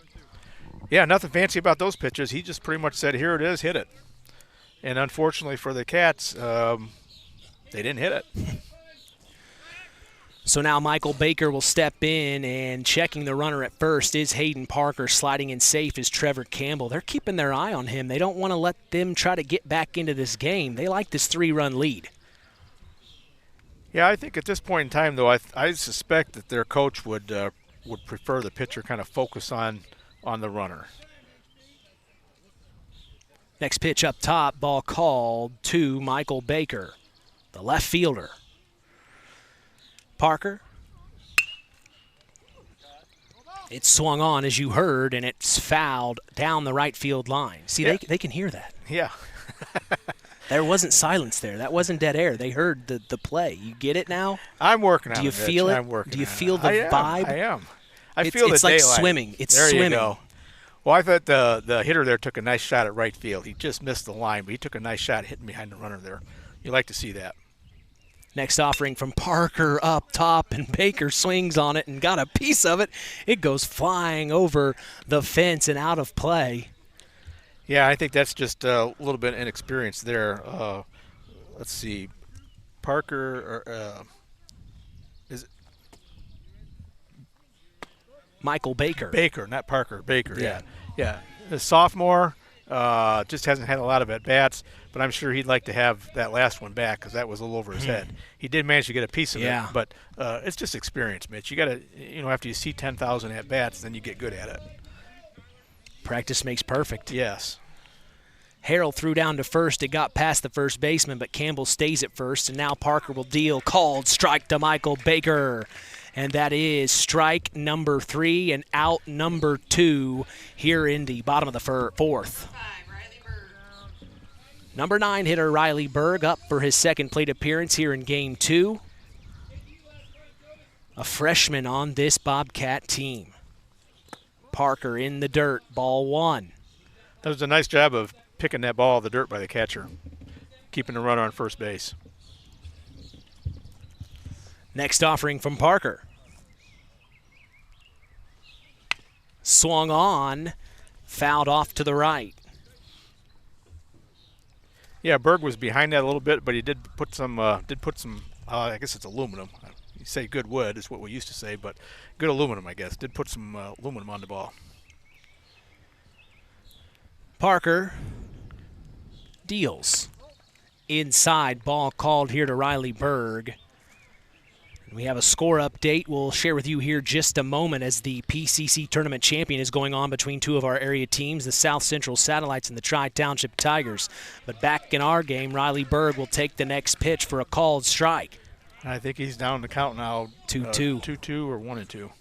Yep, 2-2. So the 2-2 from Hayden Parker. In the dirt, makes the count full. Reese Harrell picks it up. He throws to second because Trevor Campbell's on his way, but not in time. Campbell gets there safe. Well, the catcher did a nice job of blocking that ball, Mitch. It was a ball in the dirt. He had to slide to his right. Did a nice job of blocking it, keeping it in front of him. And once again, I was kind of surprised he even threw the ball, but he did make a nice throw from his knees.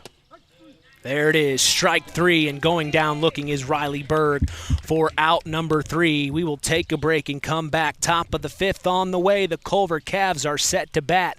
You're listening to Kankakee Valley Broadcasting's WKVI. Real magic is everywhere. It's in your mom's cooking, in 4-hour dinners with friends, in that first bite of something new. And in the fizz of a Coca-Cola. Now with so many options for less than $5, the Coca-Cola Value Collection will help you make the most out of every magic moment for so much less. Taste the magic for less with Coca-Cola.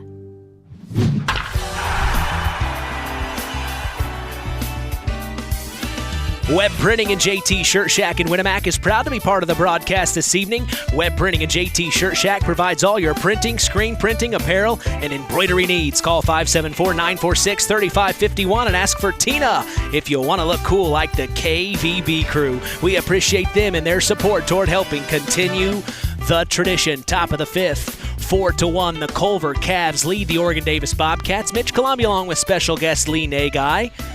School board representative of Oregon-Davis here. I'm enjoying baseball, Mitch. For the Bobcats as well. Rooting them on? I root them on, absolutely. But when the Culver Cavaliers do something good, I'll acknowledge that.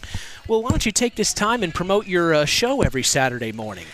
Well, yeah, Nagy's North County Notes, where it's a completely biased and unbalanced approach to everything Oregon-Davis, Hamlet, Kuntz Lake, and Grovertown, so I don't even pretend to be balanced about it.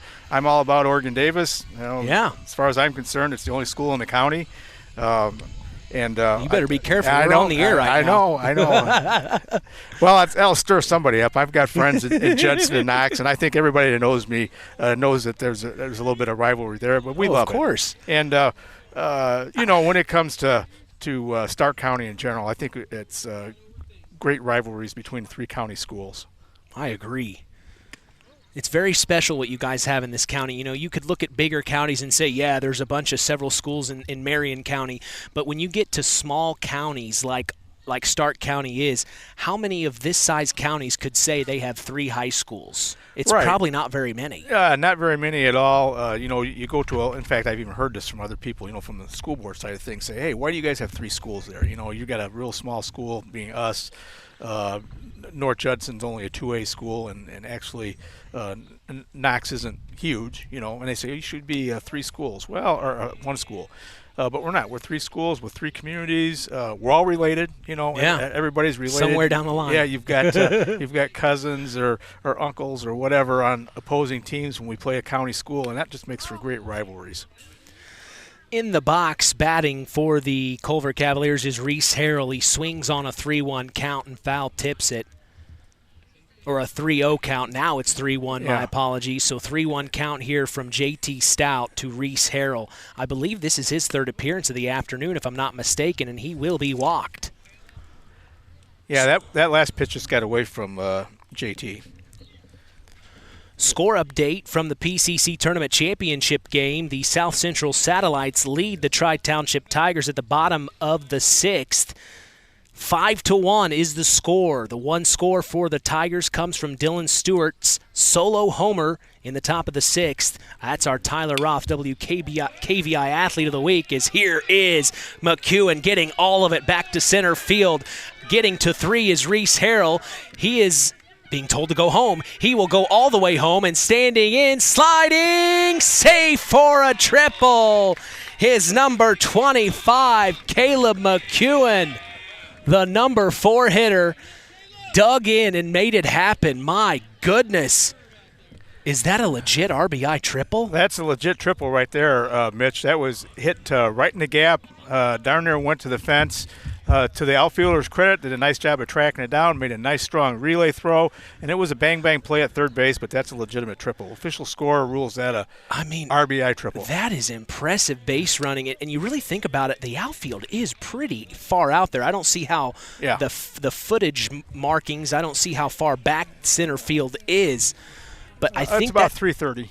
Oh, that just shows you how far that ball went for him to get all the way around to 3. Yeah, that was the McEwen. Well, I said the McEwen kid, but it's Caleb McEwen. He put a charge into that. Wow. He put a charge into that ball. My goodness, that is so good to see from Caleb McEwen there, as now he's 90 feet away from scoring. And in the box is number 7 for the Cavs, Derek McKee. He takes the next pitch here.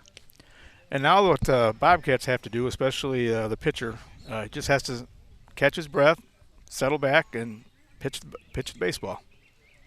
Next pitch. There we go. There's a nice pitch right there, but don't get rattled. You gave up a run. Not the end of the world. Trust your team to come back on it and just make good, solid pitches. 3-1 count from Stout to McKee. He delivers. Swung on over the head of the second baseman. It will be a base hit. So an RBI single for Derek McKee as he brings Caleb McEwen home. It is now 6-1. The Culver Cavs lead the Oregon Davis Bobcats. First time the Cavs have been able to bring some runs across since the first inning, and now here comes manager Travis Minix to have a word with J.T. Stout here. Maybe some words of encouragement. Well, I think that's a smart move on the part of Travis. Go out, settle your pitcher down. He's given up a couple of hits. The last hit, the single there by Derek McKee, was a nice job of hitting. He threw him an off-speed pitch, and the hitter sat back on it, recognized it, didn't try and pull it. He went the other way and got a nice hit out of it. So this will bring up Jack Rogers for his third plate appearance of the afternoon, the right fielder. And last time, let's see, he's reached on a single, and last time he was out 5-2. We'll see what happens here as Stout delivers the first pitch to Jack Rogers. Inside, there goes McKee to take 2, sliding in safe, and now he is in scoring position for the Cavs. It took all the way to the 5th inning after that first inning for the Cavs to do some damage, but here they are trying to put more runs on the board. Yeah, and that was a decent throw by the catcher. He just he wasn't able to get a good handle on the ball at first. So it cost him a little bit of pop time there. Stout steps off the rubber, runs toward McKee. Just He was just kind of intimidating him there. Absolutely. So if you're going to take the walking lead off, I'm going to run at you. I'm going to run at you, absolutely. He'll deliver the next offering to Jack Rogers. Foul tip hits the fence, staying alive. Yeah, he swung on that pitch, fouled it straight back. So whenever the ball gets fouled straight back, you know that the batter's right on it.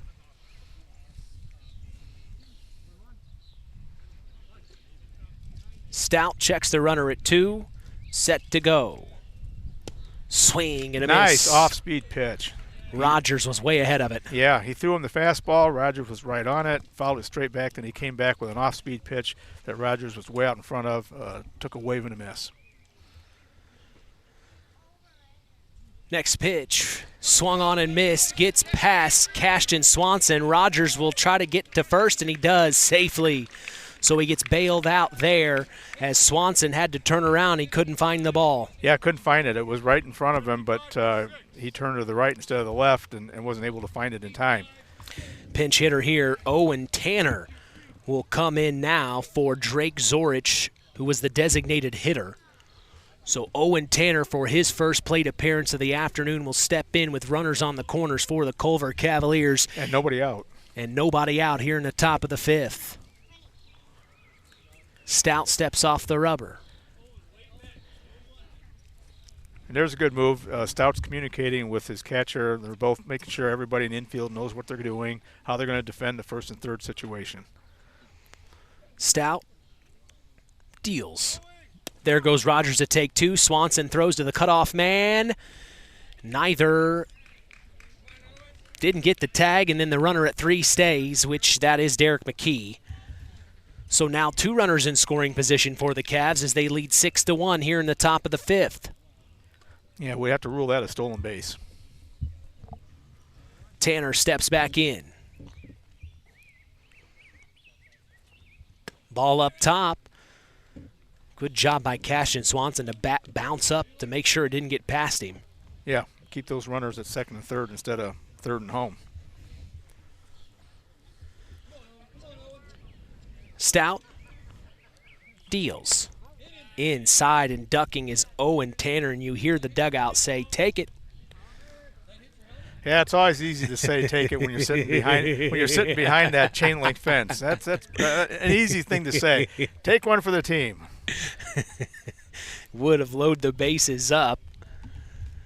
But Stout will deliver the next pitch, just misses the zone for a ball, awaiting the official count here from the umpire. I think it's 3-1, but I could be wrong. Stout deals. In the dirt.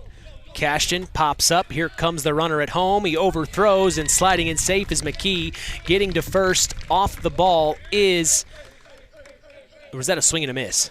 No, that was ball 4. Ball 4, so taking his base is Owen Tanner. Advancing to 3 is Jack Rogers. 1 run crosses. It's now 7-1. The Cavs lead here in the top of the 5th. It brings up Kyler Weegar now for his 3rd appearance this afternoon.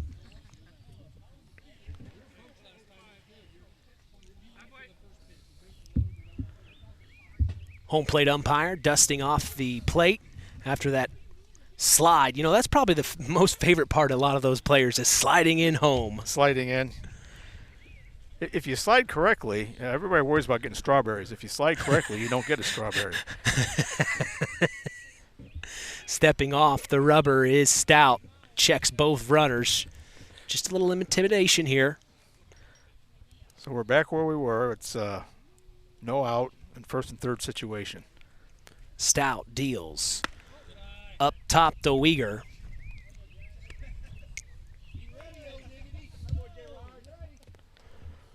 So, yeah, like Lee said, nobody out here in the top of the 5th with runners in the corners for the Cavs. Next pitch hits the dirt. Owen Tanner will take 2. Throwing down to third is Cashton Swanson just to keep Jack Rogers honest.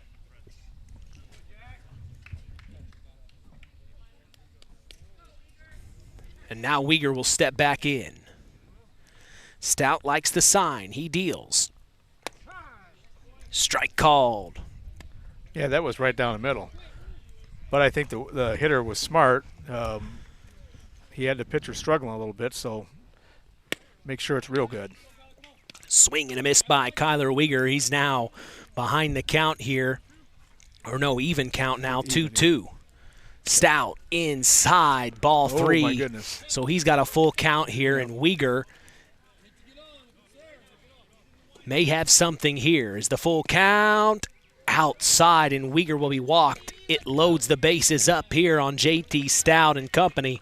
And now we will see Brady Kindernay come in, the number 9 hitter for the Cavs. And here comes head coach Minix. I think that is going to be, yes, it is JT Stout's day. He pitched all the way to the top of the 5th, allowing 7 runs. But really, other than, the first inning and the 5th inning, between there, he just ran out of gas this last inning. Yeah. You could kind of see it. Anytime a pitcher leaves the pitches up, that's generally a sign that they're out of gas. They're getting tired. And he did a real nice job innings 2 through 4, and really didn't do that bad a job in this 5th inning. But the control just got away from him a little bit, getting a little bit tired. You're out in the sunshine and whatnot. And when you start leaving a pitch up from a pitcher's perspective, that means you're getting tired. And the last so many pitches, he was leaving them up. Well, from inning 2 through inning 4, really, he did a very good job against the Cavs. But it looks like Coach Minix is going to go with Drew Cooper here on the mound. So Drew Cooper will be moved from short, and it looks like JT Stout will then go potentially to short. We'll see where he's ended up placed. Cashton Swanson will stay as the catcher. At first for the Bobcats is Andrew Soroki. Second is Aiden McCallum. Now short, we suspect, will be JT Stout. At third is Trevor Campbell. Left field, Riley Berg.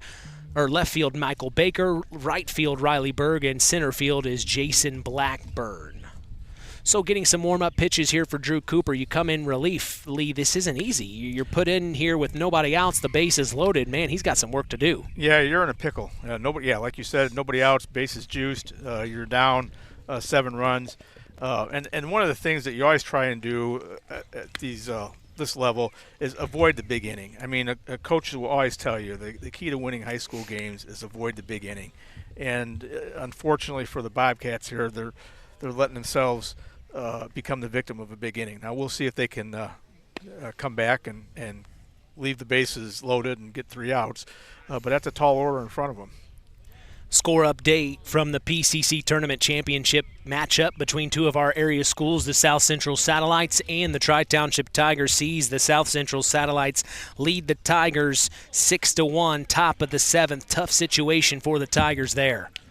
Well, I don't know what it is about South Central, but their diamond sports are just top notch and always have been for as long as I can remember. Back when I was in school, South Central always was tough with baseball, and I know that their softball program is a good program as well. So maybe it's just something in the water. I don't know. Well, we kind of asked that to Lexi Johnson, who was our Tyler Roth WKVI Athlete of the Week last week, and I asked her in the interview this morning. You may have heard it. I said, "What is the love? Where's the love come from in baseball and softball?" And she said she believes it's because of how involved they get at an early age. She said we were playing summer ball at 5, 6, 7 years old. Sure, that's like anything. If you want to be good at it, if you want to love it and really excel at it, you got to start when you're 4, 5, 6 years old. Drew Cooper going at Brady Kindernay, finds the zone there. It's a 2-1 count here. Cooper trying to come into relief here for JT Stout with the bases loaded and nobody out here in the top of the 5th. A tall order as the next pitch is outside. 3-1 count here for Drew Cooper. It may take a batter or so just to get going for him. Yeah, unfortunately, you get stuck in a situation like that. You didn't get to warm up. You know, the Bobcats only have 9 players, so your relief pitcher is out there in the field someplace. He's not down in the bullpen warming up. Now he manages to pick up a strike there. But, yeah, it's tough. You walk in, you get half a dozen warm-up throws, and then you're expected to throw strikes. Full count here for Brady Kindernay as Cooper delivers the payoff. Ball up top, and he will walk Kindernay. It allows one more run to cross. It's now 8-1 here Man, tough situation for Drew Cooper here, trying to get warmed up and get involved with the game on the mound. It's just not an ideal situation to come in with the bases loaded. That's a tough situation. Being a relief pitcher is tough anyway. You got to have a special psyche to want to come in when the world's on fire, and put the fire out. But when you don't even get a chance to be in a bullpen and you got to run in from a different position, it's just tough. It's tough at any level, and here we are at the high school level. So we'll see how he turns out here. Parker back to the top of the batting order, takes the next pitch for a ball. I believe this is his 4th plate appearance of the afternoon. Let me see what I have here. Yes, I've got him for a single, a fly out. I got him for 3. Next pitch popped up high. It could be fielded by the third baseman, Trevor Campbell. He had it in foul territory and dropped it at the last second. That sun is really bright right now. Yes, it is. He was battling it the whole way, had the glasses down. Must have just lost at the last second. That's a tough luck situation right there. That would have helped the Cats get out of this pickle. We had assumed JT Stout would be moved into the shortstop position. They actually moved second baseman Aiden McCallum to short, and then Stout is now the second baseman for the Bobcats. Parker back in the box. Cooper to deal. In the dirt low, and Parker tells Owen Tanner to stay put. Don't run. He wants to bring him home legitimately. Well, that ball didn't get far enough away from the catcher. The catcher did a nice job of blocking it, and it was right in front of him. So if the runner at third would have tried to advance, he would have been a dead duck. Cooper, the 2-2. Swung on, popped up high, foul out of play again.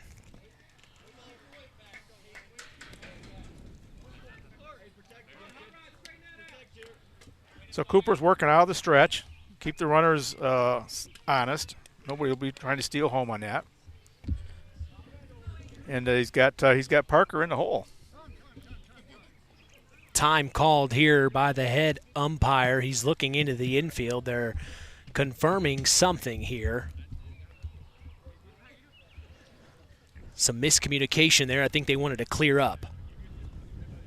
As now we're set to go. Cooper. Maybe a question on the count. Yeah, that's what I was thinking. I think everyone's kind of lost. Cooper just misses up top for a ball. It's now full. 3-2 here to Hayden Parker, who's being very patient on his 4th appearance in Game 2 here this afternoon. Coming up on 2 Eastern, 1 Central, we appreciate you joining us on KVB's WKVI as Hayden Parker will be walked, and that will bring another run across for the Cavs. It's now 9-1. Base is still loaded with nobody out. This has not been an inning for the Cavs to remember. For the Cats. Cats, thank you. Cats, Cavs. Yeah, the Cavs are looking pretty good right now. They're being very disciplined at the plate. You got a new pitcher in, haven't really seen him, so that's a good approach. Make him throw strikes. Take till you get strike 1. Caleb McEwen, who had a deep shot back to left field, is now up the bat here for his 4th appearance. Had that deep shot for his 3rd appearance last at bat. He takes the first pitch for a called strike, so now Cooper going at McEwen here, the 0-1. Popped up. Off to the right and out of play. 0-2. I got him down as a swinging strikeout last time. It was the other McEwen. Oh, Caleb McEwen. Yeah. Thank you. I tell you, I get those guys mixed up. They're identical twins. I asked their dad a few weeks ago, can you tell them apart? He goes, well, yeah, I can now. But he said early on when they were kids, we couldn't tell them apart. I told him, my girlfriend, Sarah, said we'd be the couple that probably have twins. I said, don't say that. Double the trouble. Cooper up top, ball called, and Jonas McEwen staying patient here, trying to make something happen. Of course, both Jonas and Caleb's father, one of the assistant coaches on this Culver Cav baseball club. Foul tip over the fence. Yep. Fouled it straight back. Got a little bit of a battle here between Jonas McEwen and Drew Cooper. As McEwen will step back in, it's a 2-2 count. Cooper to deal. Big hit like his brother. Back to left field. It's gloved by the left fielder. Oh, they're going to double him off. They throw to third and get the double play. Yep. Weegar thought it was good to go home, and there it is. 2 outs for the Bobcats. They needed that one. That was huge for the Cats. That was huge. Smart play to recognize Weegar had gone home, to get it to the third baseman, Trevor Campbell, to tag the bag for the double play. So 2 outs here in the top of the 5th. 9-1 is the score. The Cavs lead the Bobcats, and stepping in is Reese Harrell.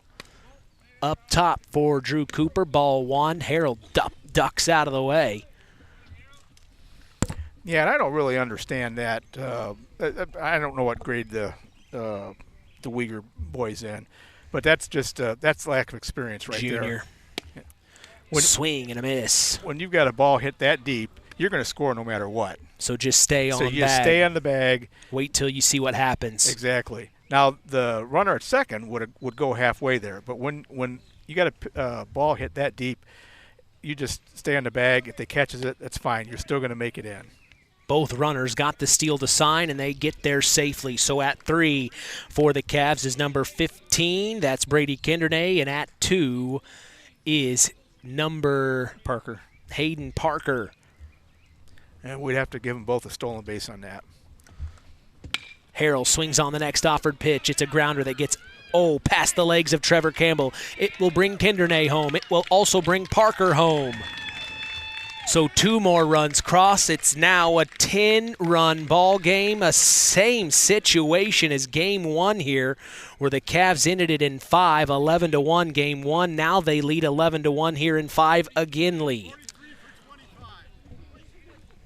Yeah, the Cats have kind of dug themselves a hole there. They had a chance to get out of it with the running miscue on the parts of the Cavs, and Campbell just booted the ball at third. It got under his glove and was able to score the run. Blake Milam will pinch hit for Caleb McEwen. So Caleb McEwen will end his day at his last at-bat with that huge hit that really got the Cavs rolling here, and they haven't looked back since. It's Blake Milam now for his first plate appearance of the afternoon. First pitch from Cooper hits the dirt for ball 1. Milam, a freshman on this Cavalier team. He's only had 1 plate appearance coming into today's matchup.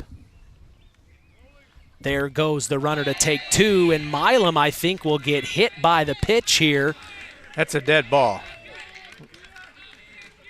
So he was beamed, and he will take his base, and now we will see number 40, Matt Baker. He will pinch hit for Derek McKee. So they are getting several young Cavs some opportunities here. You just can't duplicate live at-bats in practice. No matter what. Hitting against an opposing pitcher is just an experience that can't be duplicated. And this is a nice opportunity for the Cavs to get some of their second-string guys a few at-bats. So it looks like Matt Baker will have his 8th plate appearance of the season here right now. He is a sophomore on this Culver Cavalier team.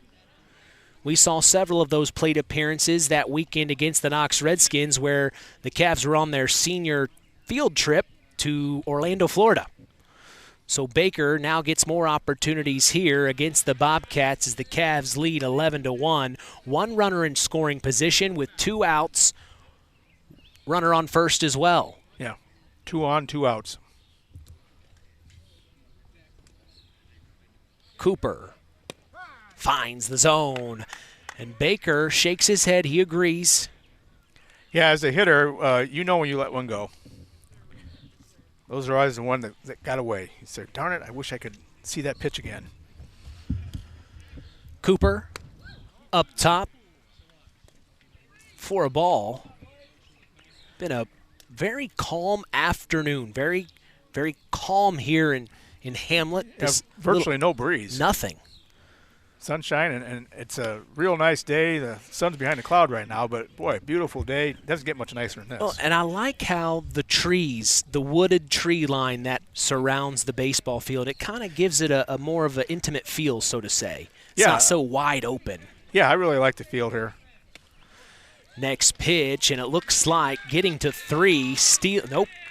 He will walk. So he will walk Matt Baker, and the bases are loaded yet again here in the top of the 5th for the Cavs with 2 outs. Bases loaded. Here comes manager Travis Minix to have a word. What do you think he's saying? Well, if he leaves him in there, and I'm going to assume he is, he's going to tell him just throw strikes.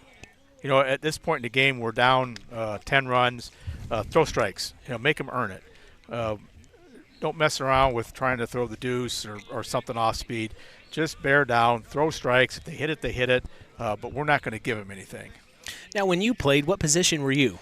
Well, I did everything but pitch and play first. Okay. So I caught, I guess the only reason that somebody my stature was able to stay around was because I was fairly versatile.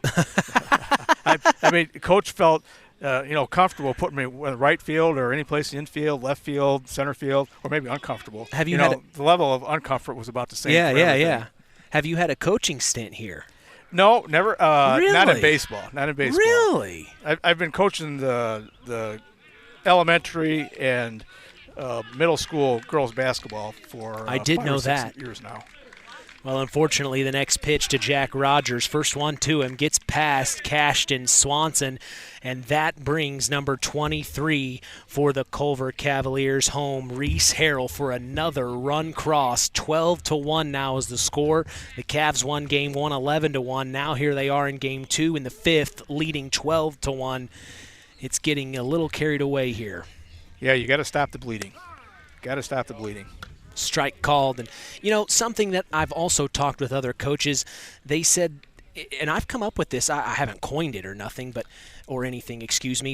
there's beauty in the struggle. Because when the Bobcats get things rolling here in time, they're going to look back on this season and realize where they started. You get where I'm going with that? Yeah, absolutely. And I think, we talked about that earlier, Mitch. There's only 2 seniors that he's going to lose. And we've got a middle school. Yeah, a loaded. Really good group of kids coming up through the middle school program. So these kids are getting their baptism of fire, and, it kind of stinks when you're on the field. We've all been there at some point in time when you're getting your head handed to you. But then when you do turn the corner and you start having some success, I think it does. Makes it more sweet. Yeah, it makes it a little bit sweeter. It absolutely does. There's another pitch that gets past. And that's a pass ball, and Cashton knows it. He should have had that, and he smiled about it. So that means, man, Blake Milan will bring another run across for the Cavs. It's now 13-1. Several young Cavaliers are getting varsity minutes here and bringing runs across at that. It brings back up Owen Tanner. I think he's already batted in this inning.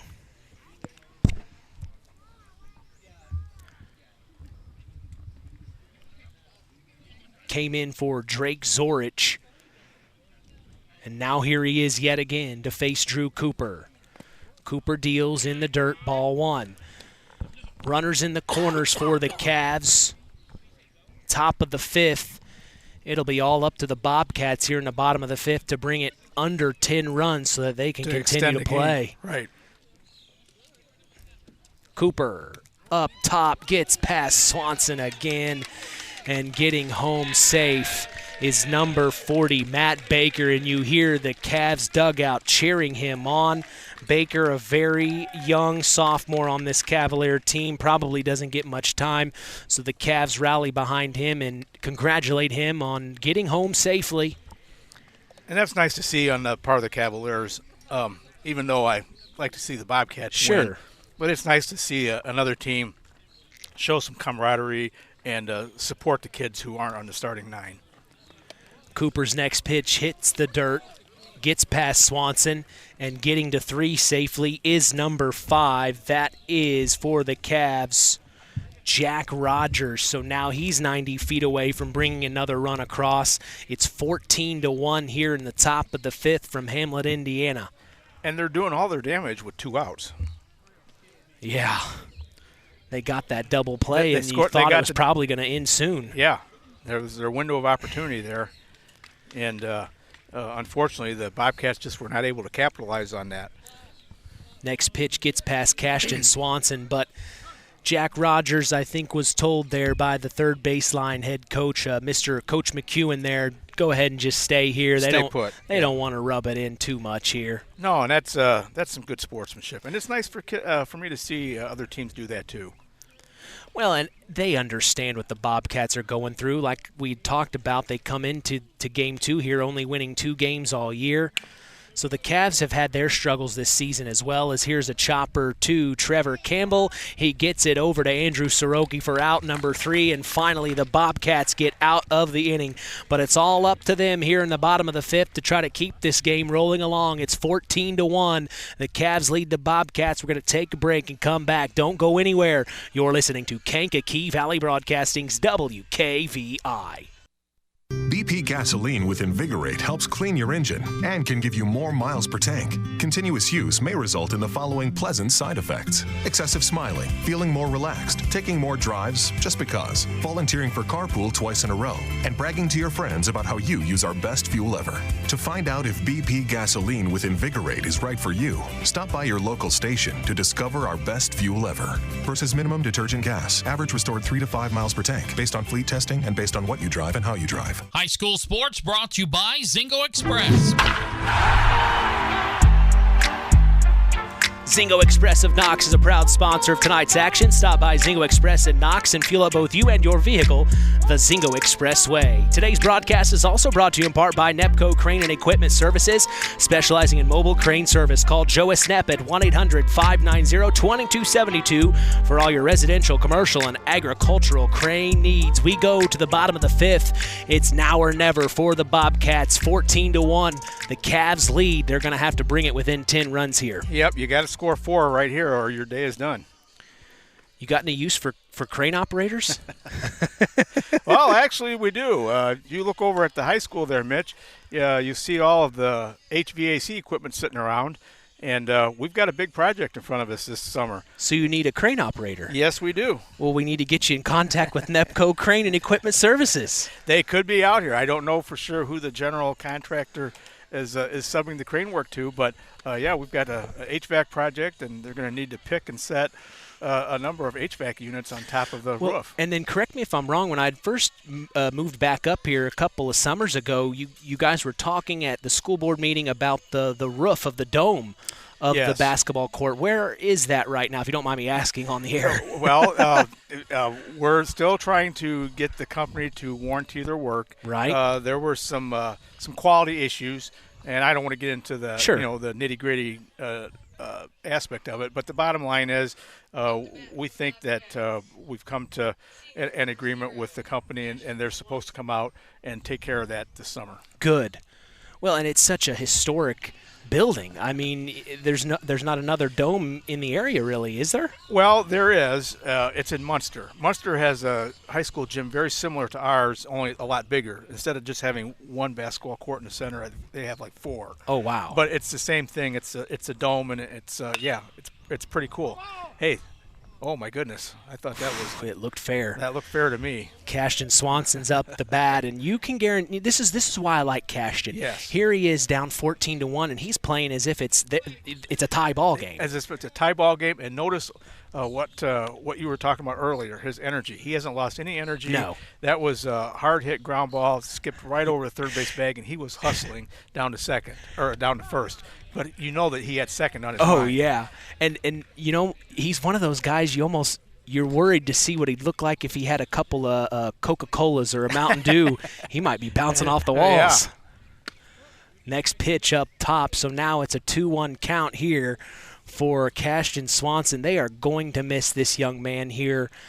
Just really provided a lot of highlights for me the last 2 years. He's just an exciting player. He certainly brings the energy to whatever sport he's participating in. I assume he's probably been going to Oregon Davis his entire since kindergarten. Yeah, and he's got 3 brothers here. So there's still some Swansons that'll be coming up. Yeah, Good. there's some Swansons behind him. Good. Well, I hope it runs in the blood. Next pitch, Swanson gets a hold of one back to center field. Over the head of the center fielder. Here comes Cashton digging for 2, and he will stand in for a double. Good for him. The only thing that surprises me about that, Mitch, is that he stopped at second. Well, and I think that just shows you how much deeper left center field is than just center field. Look how quick they were able to get that ball to second base. Yeah. When it goes deep to left field, yeah, you have that much more time. Yes, the center field isn't deeper than the alleys here. So Jason Blackburn will come up to bat, swings and misses the first opportunity. But this is what the Bobcats needed to do to start the bottom of the 5th to try to bring it within 10. Absolutely. Couldn't ask for a better way to start the inning. Swanson in scoring position on the mound in relief for the Cavs. We haven't had a chance to announce that yet, but that is number 25, Caleb McEwen on the mound for the Culver Cavaliers. I'll give the pitcher, the opposing pitcher, credit here. He's put 2 balls right in the eyes of our hitter, and unfortunately our hitter has swung at him. Big hit back to center field again. Now he gets a hold of one. It will drop. Cashton Swanson is being told to stay at 3, so runners in the corners as it's a base hit for Jason Blackburn. That was a real nice piece of hitting by Blackburn. Went the other way with the pitch. He was just a little bit behind it, but after swinging and missing it 2 balls over his head, in my opinion, the pitcher made a mistake. If I was the pitcher on that, I'd have thrown another ball over his head like that, up in his eyes. But he brought the ball down just enough to where Blackburn was able to put the bat on it, and he put it out in the right center alley. Boy, this is the charge the Bobcats needed. Hopefully it's not too late as Drew Cooper will take the next pitch from McEwen, a ball outside. You know, this is the kind of intensity I think head coach Minix wants to see each and every inning. Absolutely. Ball up top that time, and you can hear the sound of the mitt. McEwen's throwing hard. Yeah, McEwen's popping the mitt. Next pitch from McEwen to Drew Cooper, up top again. Well, and I think maybe I guess the kids are on a pitch count now. I've kind of lost track of the rules since I played, but if I was the Culver coach here, I'd be a little bit worried because my pitcher was in a pretty good groove, and now you bring in somebody else. Yeah. Once again, he didn't have a chance to warm up in the bullpen, and here he is struggling just a little bit with his control. So that could work both ways. Yeah, and as you said, worked against the Bobcats, and it may work a little bit against the Cavaliers now. Yeah, and as you said that, it will walk Drew Cooper to first, so the bases are loaded for the Bobcats here, and stepping in is J.T. Stout. Bases loaded, nobody out, bottom of the 5th. Strike called. It's 14-1. The Cats only need to bring it within 10 here. So they need 4 runs. So if they can get these guys on base as well as Stout home, we're going to stay a little bit longer here. Yep. Well, if they can do that, then we'll be back to having a ball game. McEwen kicks and deals up top. And McEwen is really struggling right now for getting his feel. He just doesn't have a good feeling for the baseball. And I think that's because he had to come in without really getting any warm-up tosses in. Now you watch Cashton Swanson. He likes to get halfway down here. You see that? Yeah, absolutely. He likes to kind of get in the head of Caleb McEwen there. Yes.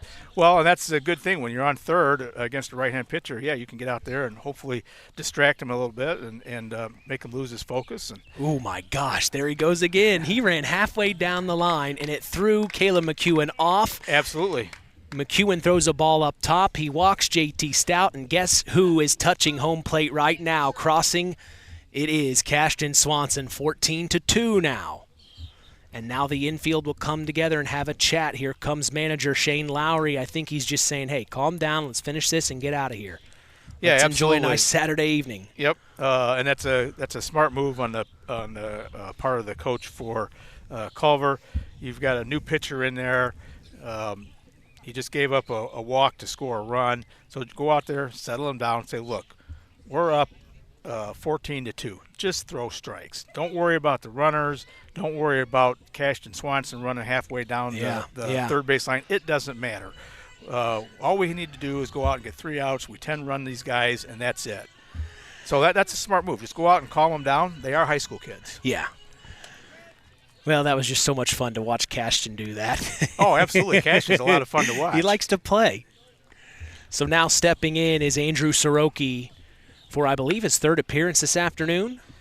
Yeah, I've got Andrew down as he reached in the first inning on an error by the shortstop and then flew out to center field last time up. First pitch, a ball from McEwen. Bases are loaded, nobody out. This is the chance for the Bobcats to make something happen. If they're going to do it, it's got to be now. McEwen kicks, he deals. Chopper foul down the right field line. They're getting the timing. Yeah, Andrew's just a little bit behind on that, but he put some good wood on the ball. Soroki will step back in here. Finds the zone, and that is strike 3. And going down looking is Andrew Soroki for out number 1.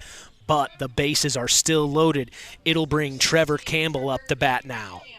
Well, and Andrew, I think that's just, once again, lack of experience there. He's only a sophomore, but the umpire's been very consistent. He's called that high strike all afternoon long. Yeah, maybe it's a tad high, but he's been consistent on it. That ball was right there, and when you're down 2 strikes, you have to protect the plate. First pitch to Campbell up top, ball called 1-0 here. McEwen can really throw the heat. It's got to be in the 80s. Next one. Finds the zone, evens up at 1-1 here. Yep, and the last 3 or 4 pitches, not doing anything fancy, basically saying, here it is, hit it. McEwen. Another ball. So now a 2-1 count here. Throws over to third just to check. He just about had him asleep there. He about picked him off. Who's that was number 4, Jason Blackburn for the Bobcats. He about caught Jason napping there. Swing and a miss by Trevor Campbell. It is now a 2-2 count here, and Caleb McEwen is trying to go at him. McEwen, the 2-2. Whoa, over the head of Reese Harrell. Here comes home. It's Jason Blackburn, and he will bring another run across for the Bobcats. It's now 14-3. One more gets it to 10. 2 more will continue this game. Yeah, that's a wild pitch. So now it's Trevor Campbell still in the box. He'll step back in. 2 strikes. Got to choke up here and protect the plate. The full count. Swing and a miss. Strike number 3 and out number 2. He wanted it. Yeah, and I really like the approach that the pitcher took on that whole at bat. He just said, here it is, hit it. Threw him. I didn't see any off-speed pitches. Just kind of bear down, throw strikes. Go right at him. And, yeah, good things happen. Aiden McCallum for his 3rd appearance today swings and misses on the first pitch. And now it looks like Caleb McEwen is coming into his own here. Yep, pitcher's best pitch right there, strike 1. Next offering from McEwen, swung and missed up top. So McCallum is now down in the count 0-2 here, and Caleb McEwen is trying to put this game to bed. He delivers up top, ball 1.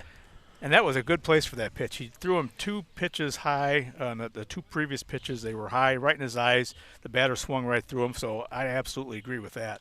Throw another one right there and see if you get to strike 3. 1-2. Oh, strike 3's called, and that is the ball game. 14-3 in 5. The Cavs beat the Bobcats. Both games of this doubleheader, tough losses for the Cats, but huge wins for the Cavs. We're going to come back and talk the Collins Insurance post-game show. We'll have a chat with Lee Nagy, break down this game too. We'll also have our Stark County Co-op play of the game, as well as our Ashley Derrickson 5-star player of the game. That's coming up in the Collins Insurance post-game show. You are listening to Kankakee Valley Broadcasting's WKVI.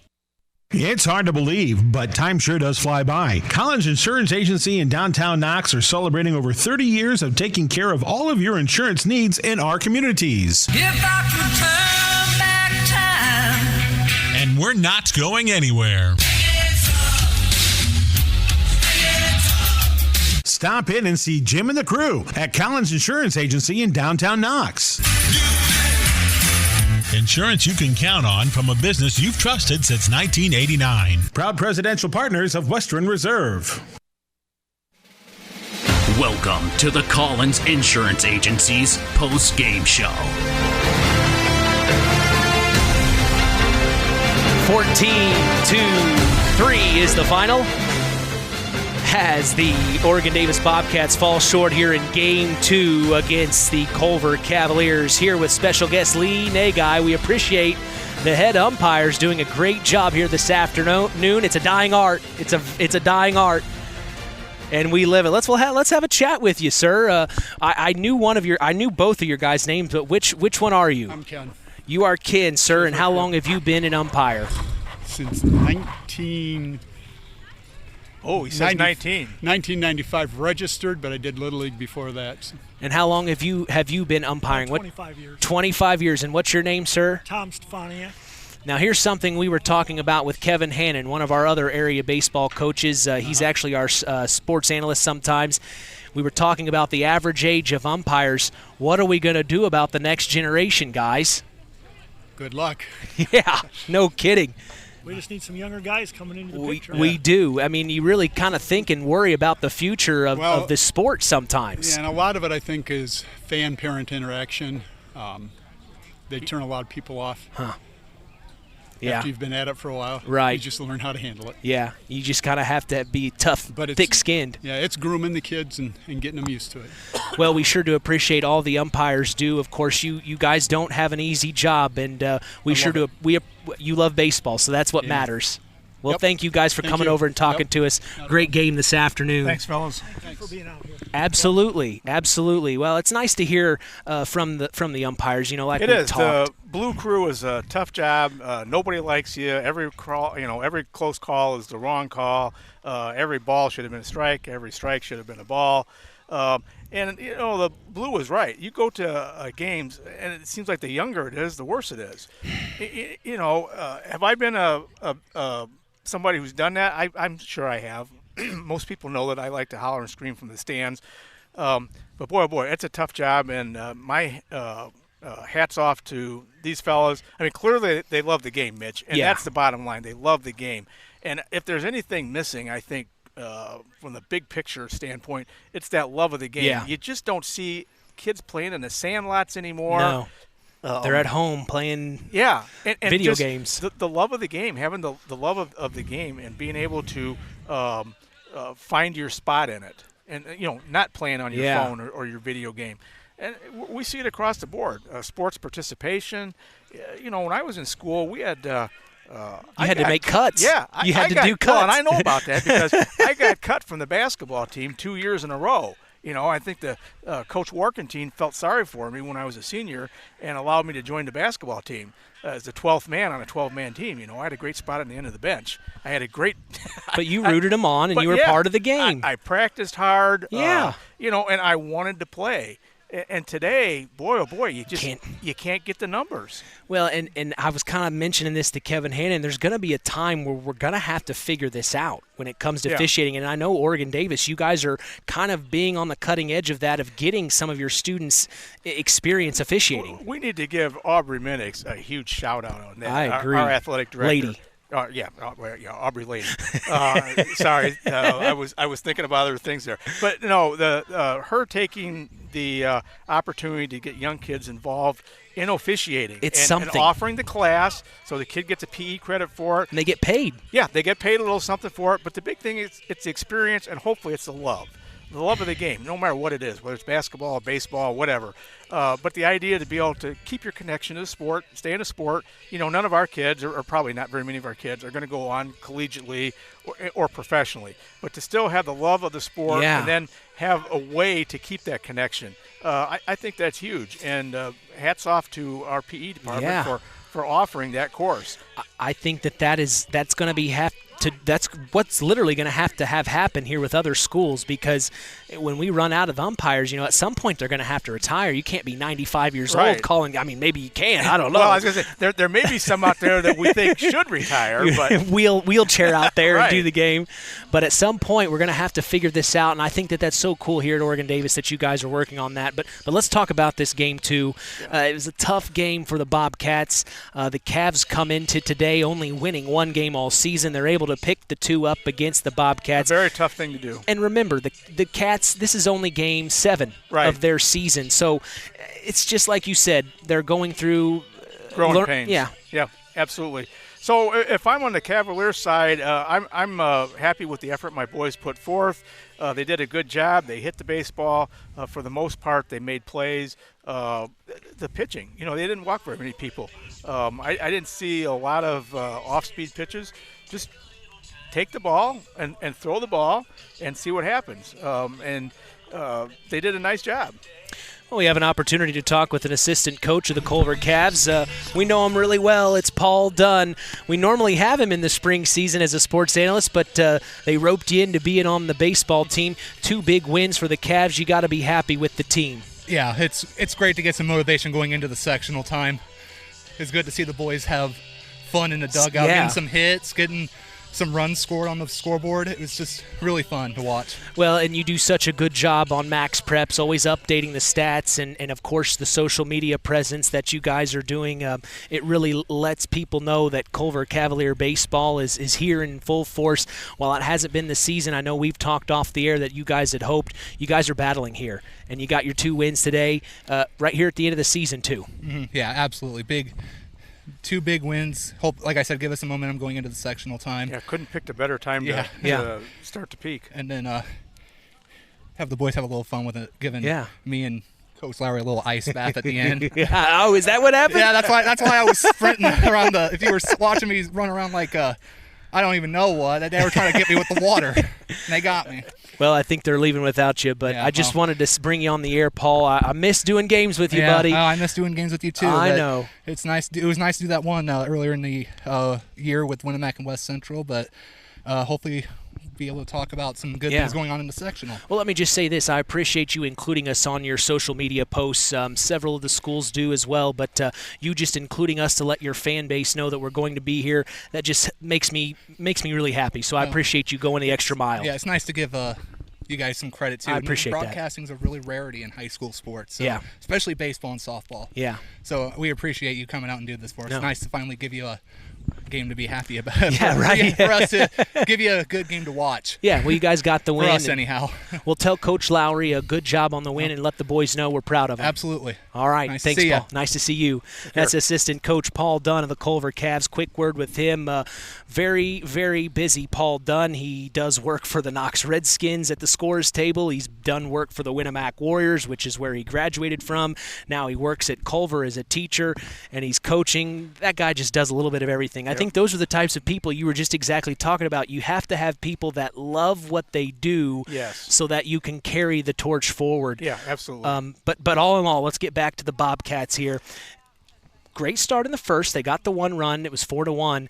Tough few innings for both teams. The 5th had happened where the Cavs pulled away, but I thought that the Bobcats showed a little bit of fight there in the bottom of the 5th. Well, what impresses me most and my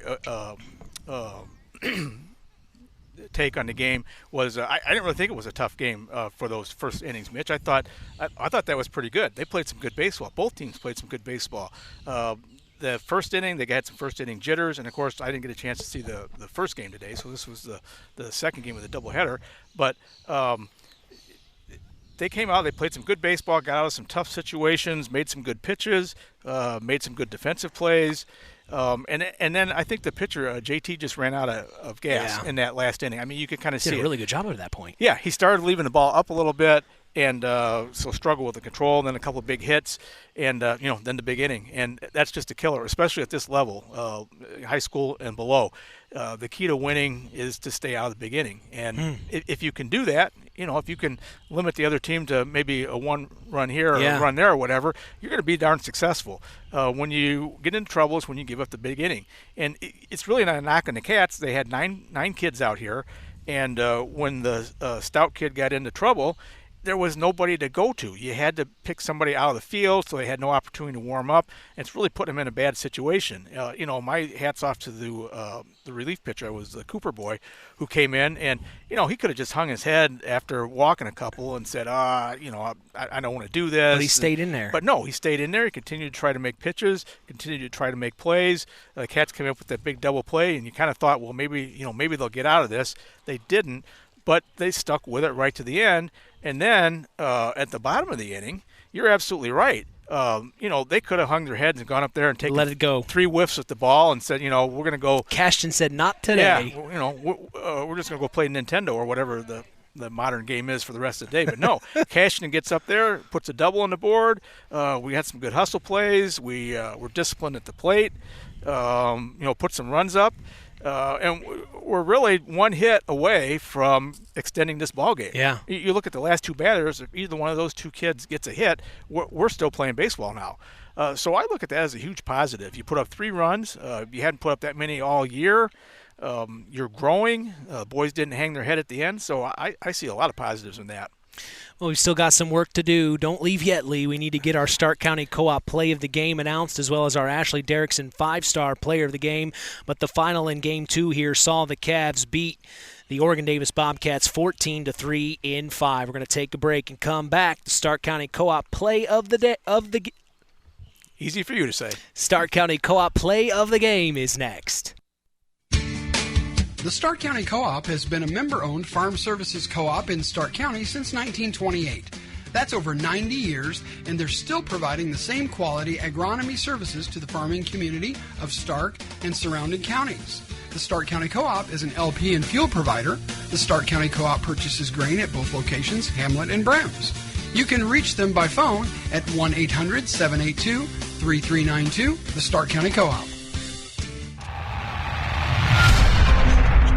It's time for the Stark County Co-op Play of the Game. Let's return to the voice of WKVI Sports, Mitch Columbi. Collins Insurance is part of the broadcast, taking care of all your insurance needs. Jim Collins told me to tell you, call him anytime at 574-772-6844. That's Collins Insurance, supporting local high school sports. We also thank the Stark County Co-op, your local agricultural cooperative that offers an array of service and support, including grain, agronomy, seed, fuel, and LP petroleum. Call 574-867-2411 to contact the Stark County Co-op. Our Stark County Co-op Play of the Game. Well, Mitch, I got to go with, I'm going to see which McEwen, the Caleb McEwen. I was going to say the McEwen kid, but there could be 2 of them. So back in the top of the 5th, come up with that huge triple. I mean, he knocked the snot out of that ball, scores a bunch of RBIs in front of him, and that just kind of broke things open for the Cavs. So I got to go with his RBI triple. Well, congratulations to Caleb McEwen on that RBI, a legit triple, RBI yes. triple. What a play it was, as that is our Stark County Co-op Play of the Game. We will come back and announce our Ashley Derrickson 5-star Player of the Game after this. Since 1936, Standard Plumbing, Heating, and Air Conditioning have always taken pride in doing the job right. Third-generation owner Brian Hammond and his family have always set the standard when it comes to taking care of all your heating and cooling needs. Making your home a comfortable home is the absolute top priority. If you are uncomfortable in your home, give them a call at 574-936-4660. Follow them on Facebook. Let Standard Plumbing, Heating, and Air Conditioning help you take control of your comfort. Time to announce the Ashley Derrickson 5-star Player of the Game. Mitch? Well, today's broadcast is brought to you in part by 5-Star. We thank them for supporting local high school sports and remind you to shop local. That's 5-Star in the Knox Mall, as it's time now for our Ashley Derrickson 5-star Player of the Game, given in memory of Ashley Derrickson, a 2008 graduate of North Judson St. Pierre High School who battled cancer throughout her high school career before losing that battle on December 12th of 2008. We'll tell you who's earned that honor after this word from 5-Star. 5-Star, the largest meat and grocery store in the area, focused on quality, value, and customer service. The 5 stars in the name of the store come from 5 family members of the original owners, serving in World War II, each one represented by a blue star on a flag hanging in the front window of the family home. That's why even decades later, 5 Star is known for its dedication to service. Now that dedication means savings for you. 5 Star, one of the We Care stores, the area's largest meat and grocery store, focused on quality, value, and customer service. Located, you know where, in the Knox Mall. So what are you thinking on our Ashley Derrickson 5-star player of the game, Lee? Well, I'm going to go with Caleb McEwen. On the offensive end, had that big triple. Like you say, legit triple, not the little league triple. Hit the ball really squared up a good one there. And then comes in and slams the door. He struggled with a little bit of control, but then kind of calmed down. Coach came out and visited. He calmed down and just threw strikes. And it's just as simple as that. When you break it down, it's a real simple game. You throw the ball, catch the ball, and that's what he did. Had the big hit, and then came in and slammed the door. So for all over or all around performance on both the defensive end and the offensive end, I think Caleb McEwen is your player of the game. Congratulations to Caleb McEwen getting it done at the plate and also on the mound. He had our Stark County Co-op play of the game. He is also our Ashley Derrickson 5-star player of the game. Well, don't go anywhere yet. KVB Sports will be back in action this coming Wednesday to start our sectional run as the North Judson St. Pierre Blue Jays Baseball Club hosts their rival, the Winamac Warriors. We will be going live at 5 p.m. Eastern, 4 p.m. Central, right here on 99.3 FM and streaming throughout the world on WKVI.com. Hey, we remind you to join us each weekend throughout the school year for the Saturday Sports Line. That's the longest-running high school sports show in Indiana, thanks to our very own Harold Welter. We always have several of our area head coaches on hand as we go live at 9 a.m. Eastern, 8 a.m. Central on 99.3 FM and online at WKVI.com. If you missed today's Saturday Sports Line, don't worry. We remind you of the Saturday Sports Line replay every Sunday at 7 p.m. Eastern, 6 p.m. Central. Hey, follow us on social media. We are on Instagram at WKVI Sports, on X, formerly Twitter, at KVB Sports, and on Facebook at Sports to the Max for all Kankakee Valley Broadcasting sports content. Final word from you this afternoon, Lee.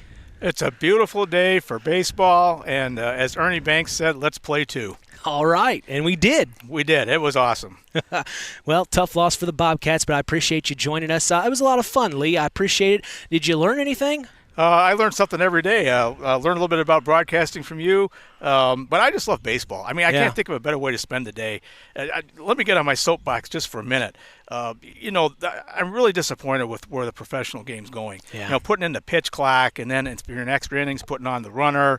If you want to speed up the game of baseball and make it, fit in that 2-hour time slot, call a rulebook strike. It's as simple as that. Just call a rulebook strike. But when your strike zone is from the belt to the knees, you're going to struggle. If instead you go out and call a rulebook strike, you're going to speed up the game. Hitters are going to come out. They're going to swing at the pitches. Pitchers are going to pitch to the zone. And I think that would be a much better approach rather than putting on pitch clocks and doing all the other stuff that they're doing today. Allowing only 3 pickoff attempts. I mean, that's one of the great things about baseball was no time clock, and you had a little bit of cat and mouse all the time with the pitcher. The hitter could step out and call time. And there's been some real famous circumstances or instances where that's gone on. You could throw over to first base as many times as you want. So, call me an old fart, whatever you want to do, but I'm more of a purist, and I really like the game the way it was. I don't care for the pitch clocks and that sort of thing. And I think that's you come out here, and the great thing about high school sports is you're seeing kids who are playing for the love of the game. They're hustling, they're working out, they're doing all the things they need to do to make themselves better because they love the game, not because they're going to get a Nike endorsement or something like that. They're out there because they love the game, and I think that's what's missing in pro sports. So that's why I really love high school sports. Well, I appreciate you being along for the call, Lee. We'll keep you in mind for the future. It means Absolutely. a lot, and I appreciate love you being here. I can tell. All right. Well, thanks a lot, Mitch. I enjoyed it thoroughly, and I hope that I didn't turn off too many of your listeners. Well, we'll see. We'll see. From all of us here at KVB, we thank you for listening to Indiana High School Baseball. For our special guest, Lee Nagai, our in-game announcer, John Thompson, I am Mitch Columbi. The tradition continues. We are Kankakee Valley Broadcasting's WKVI. WKVI. Thank you for listening to Indiana High School Baseball on Kankakee Valley Broadcasting's WKVI. Sponsored in part by Culver's Portside Marina, NEPCO, Crane and Equipment Services, Farm Fertilizers, First Farmers Bank and Trust, Lawrence Farms, Mark's Body Shop in Knox, Zingo Express, Pulaski Memorial Hospital, Stark County Co-op, The Auto Park with locations in LaPorte, Plymouth, and Bremen, Standard Plumbing, Heating, and Air Conditioning, Collins Insurance, Howard's Marathon of Winamac, and 5 Star. We'd like to thank our sponsors for their dedication in supporting local high school sports and helping continue the tradition on Kankakee Valley Broadcasting's WKVI.